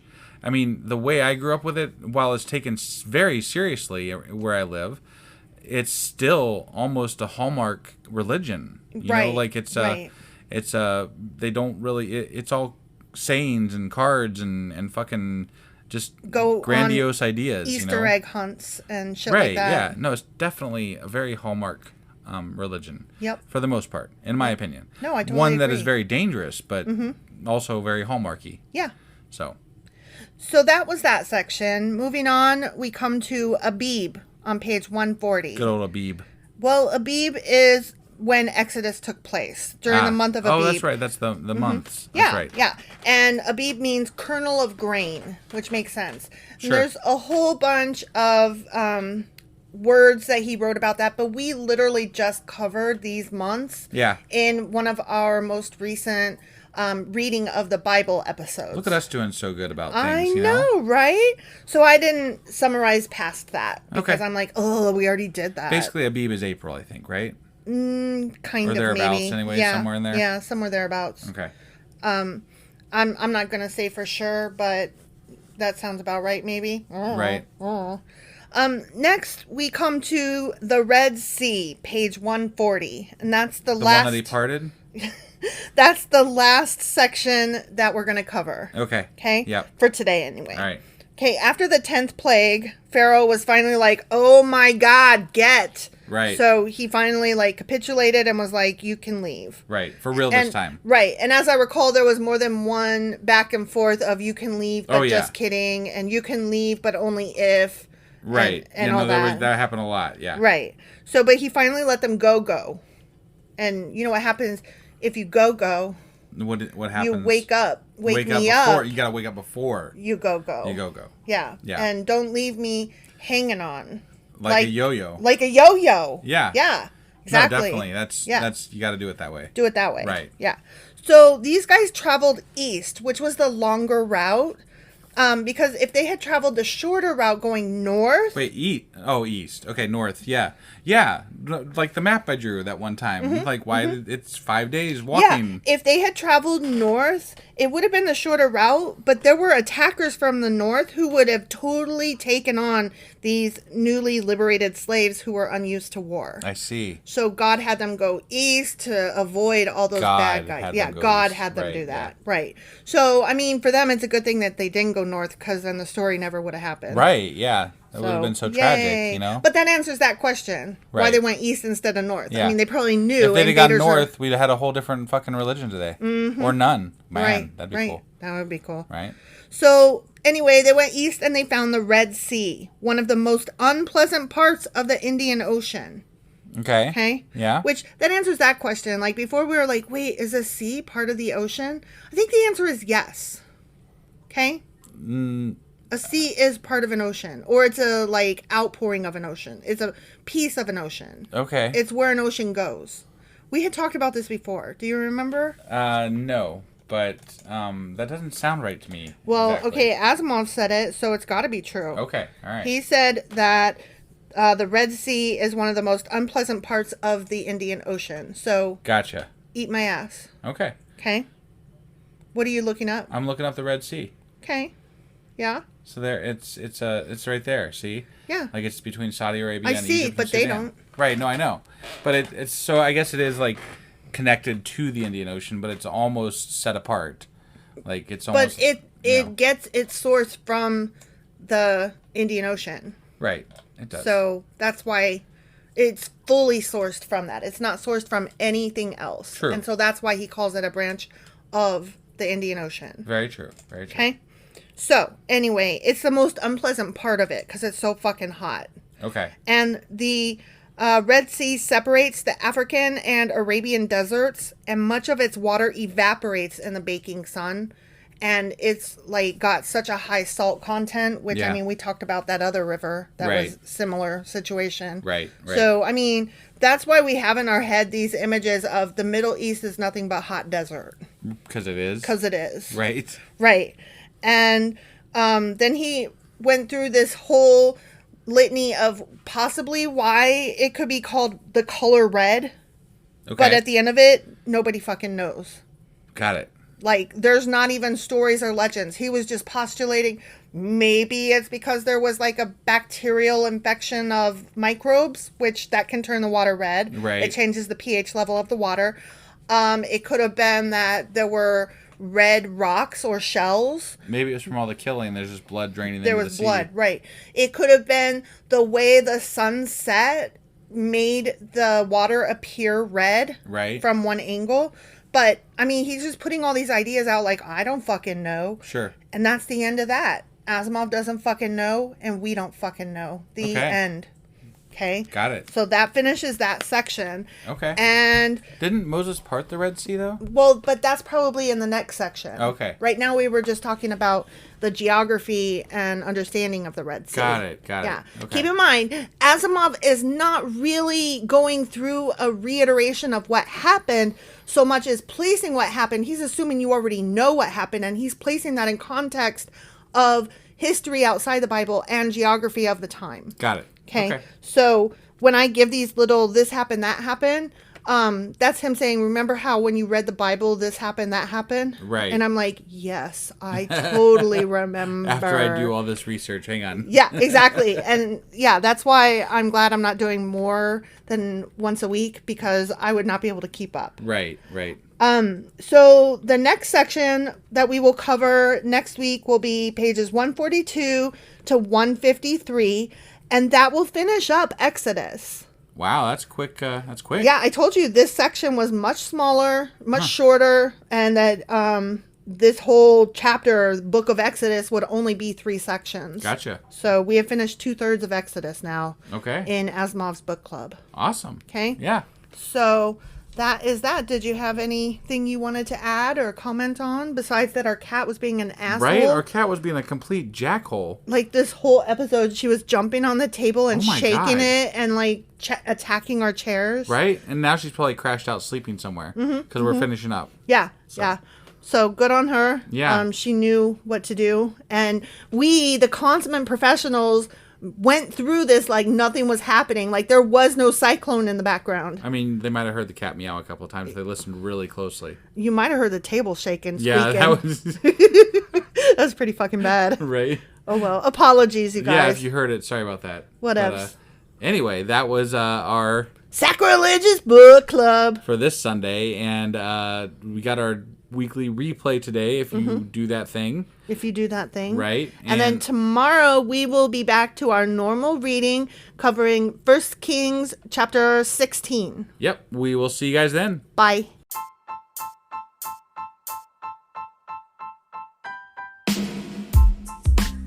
Hey, wife. I guess that's the end? But husband, that's just sad. It doesn't have to be. We are on lots of social media platforms like Twitter.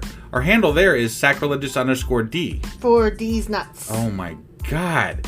Stop doing that. Anyway, we're also on Facebook, Instagram, and Pinterest. There's a link to all of our social media sites at our website.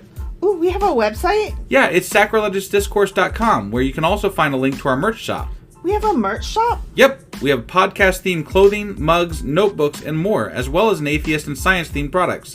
Wow, our fans should really go check that out right now. Definitely. They can get in touch with us by sending an email to sacrilegiousdiscourse@gmail.com.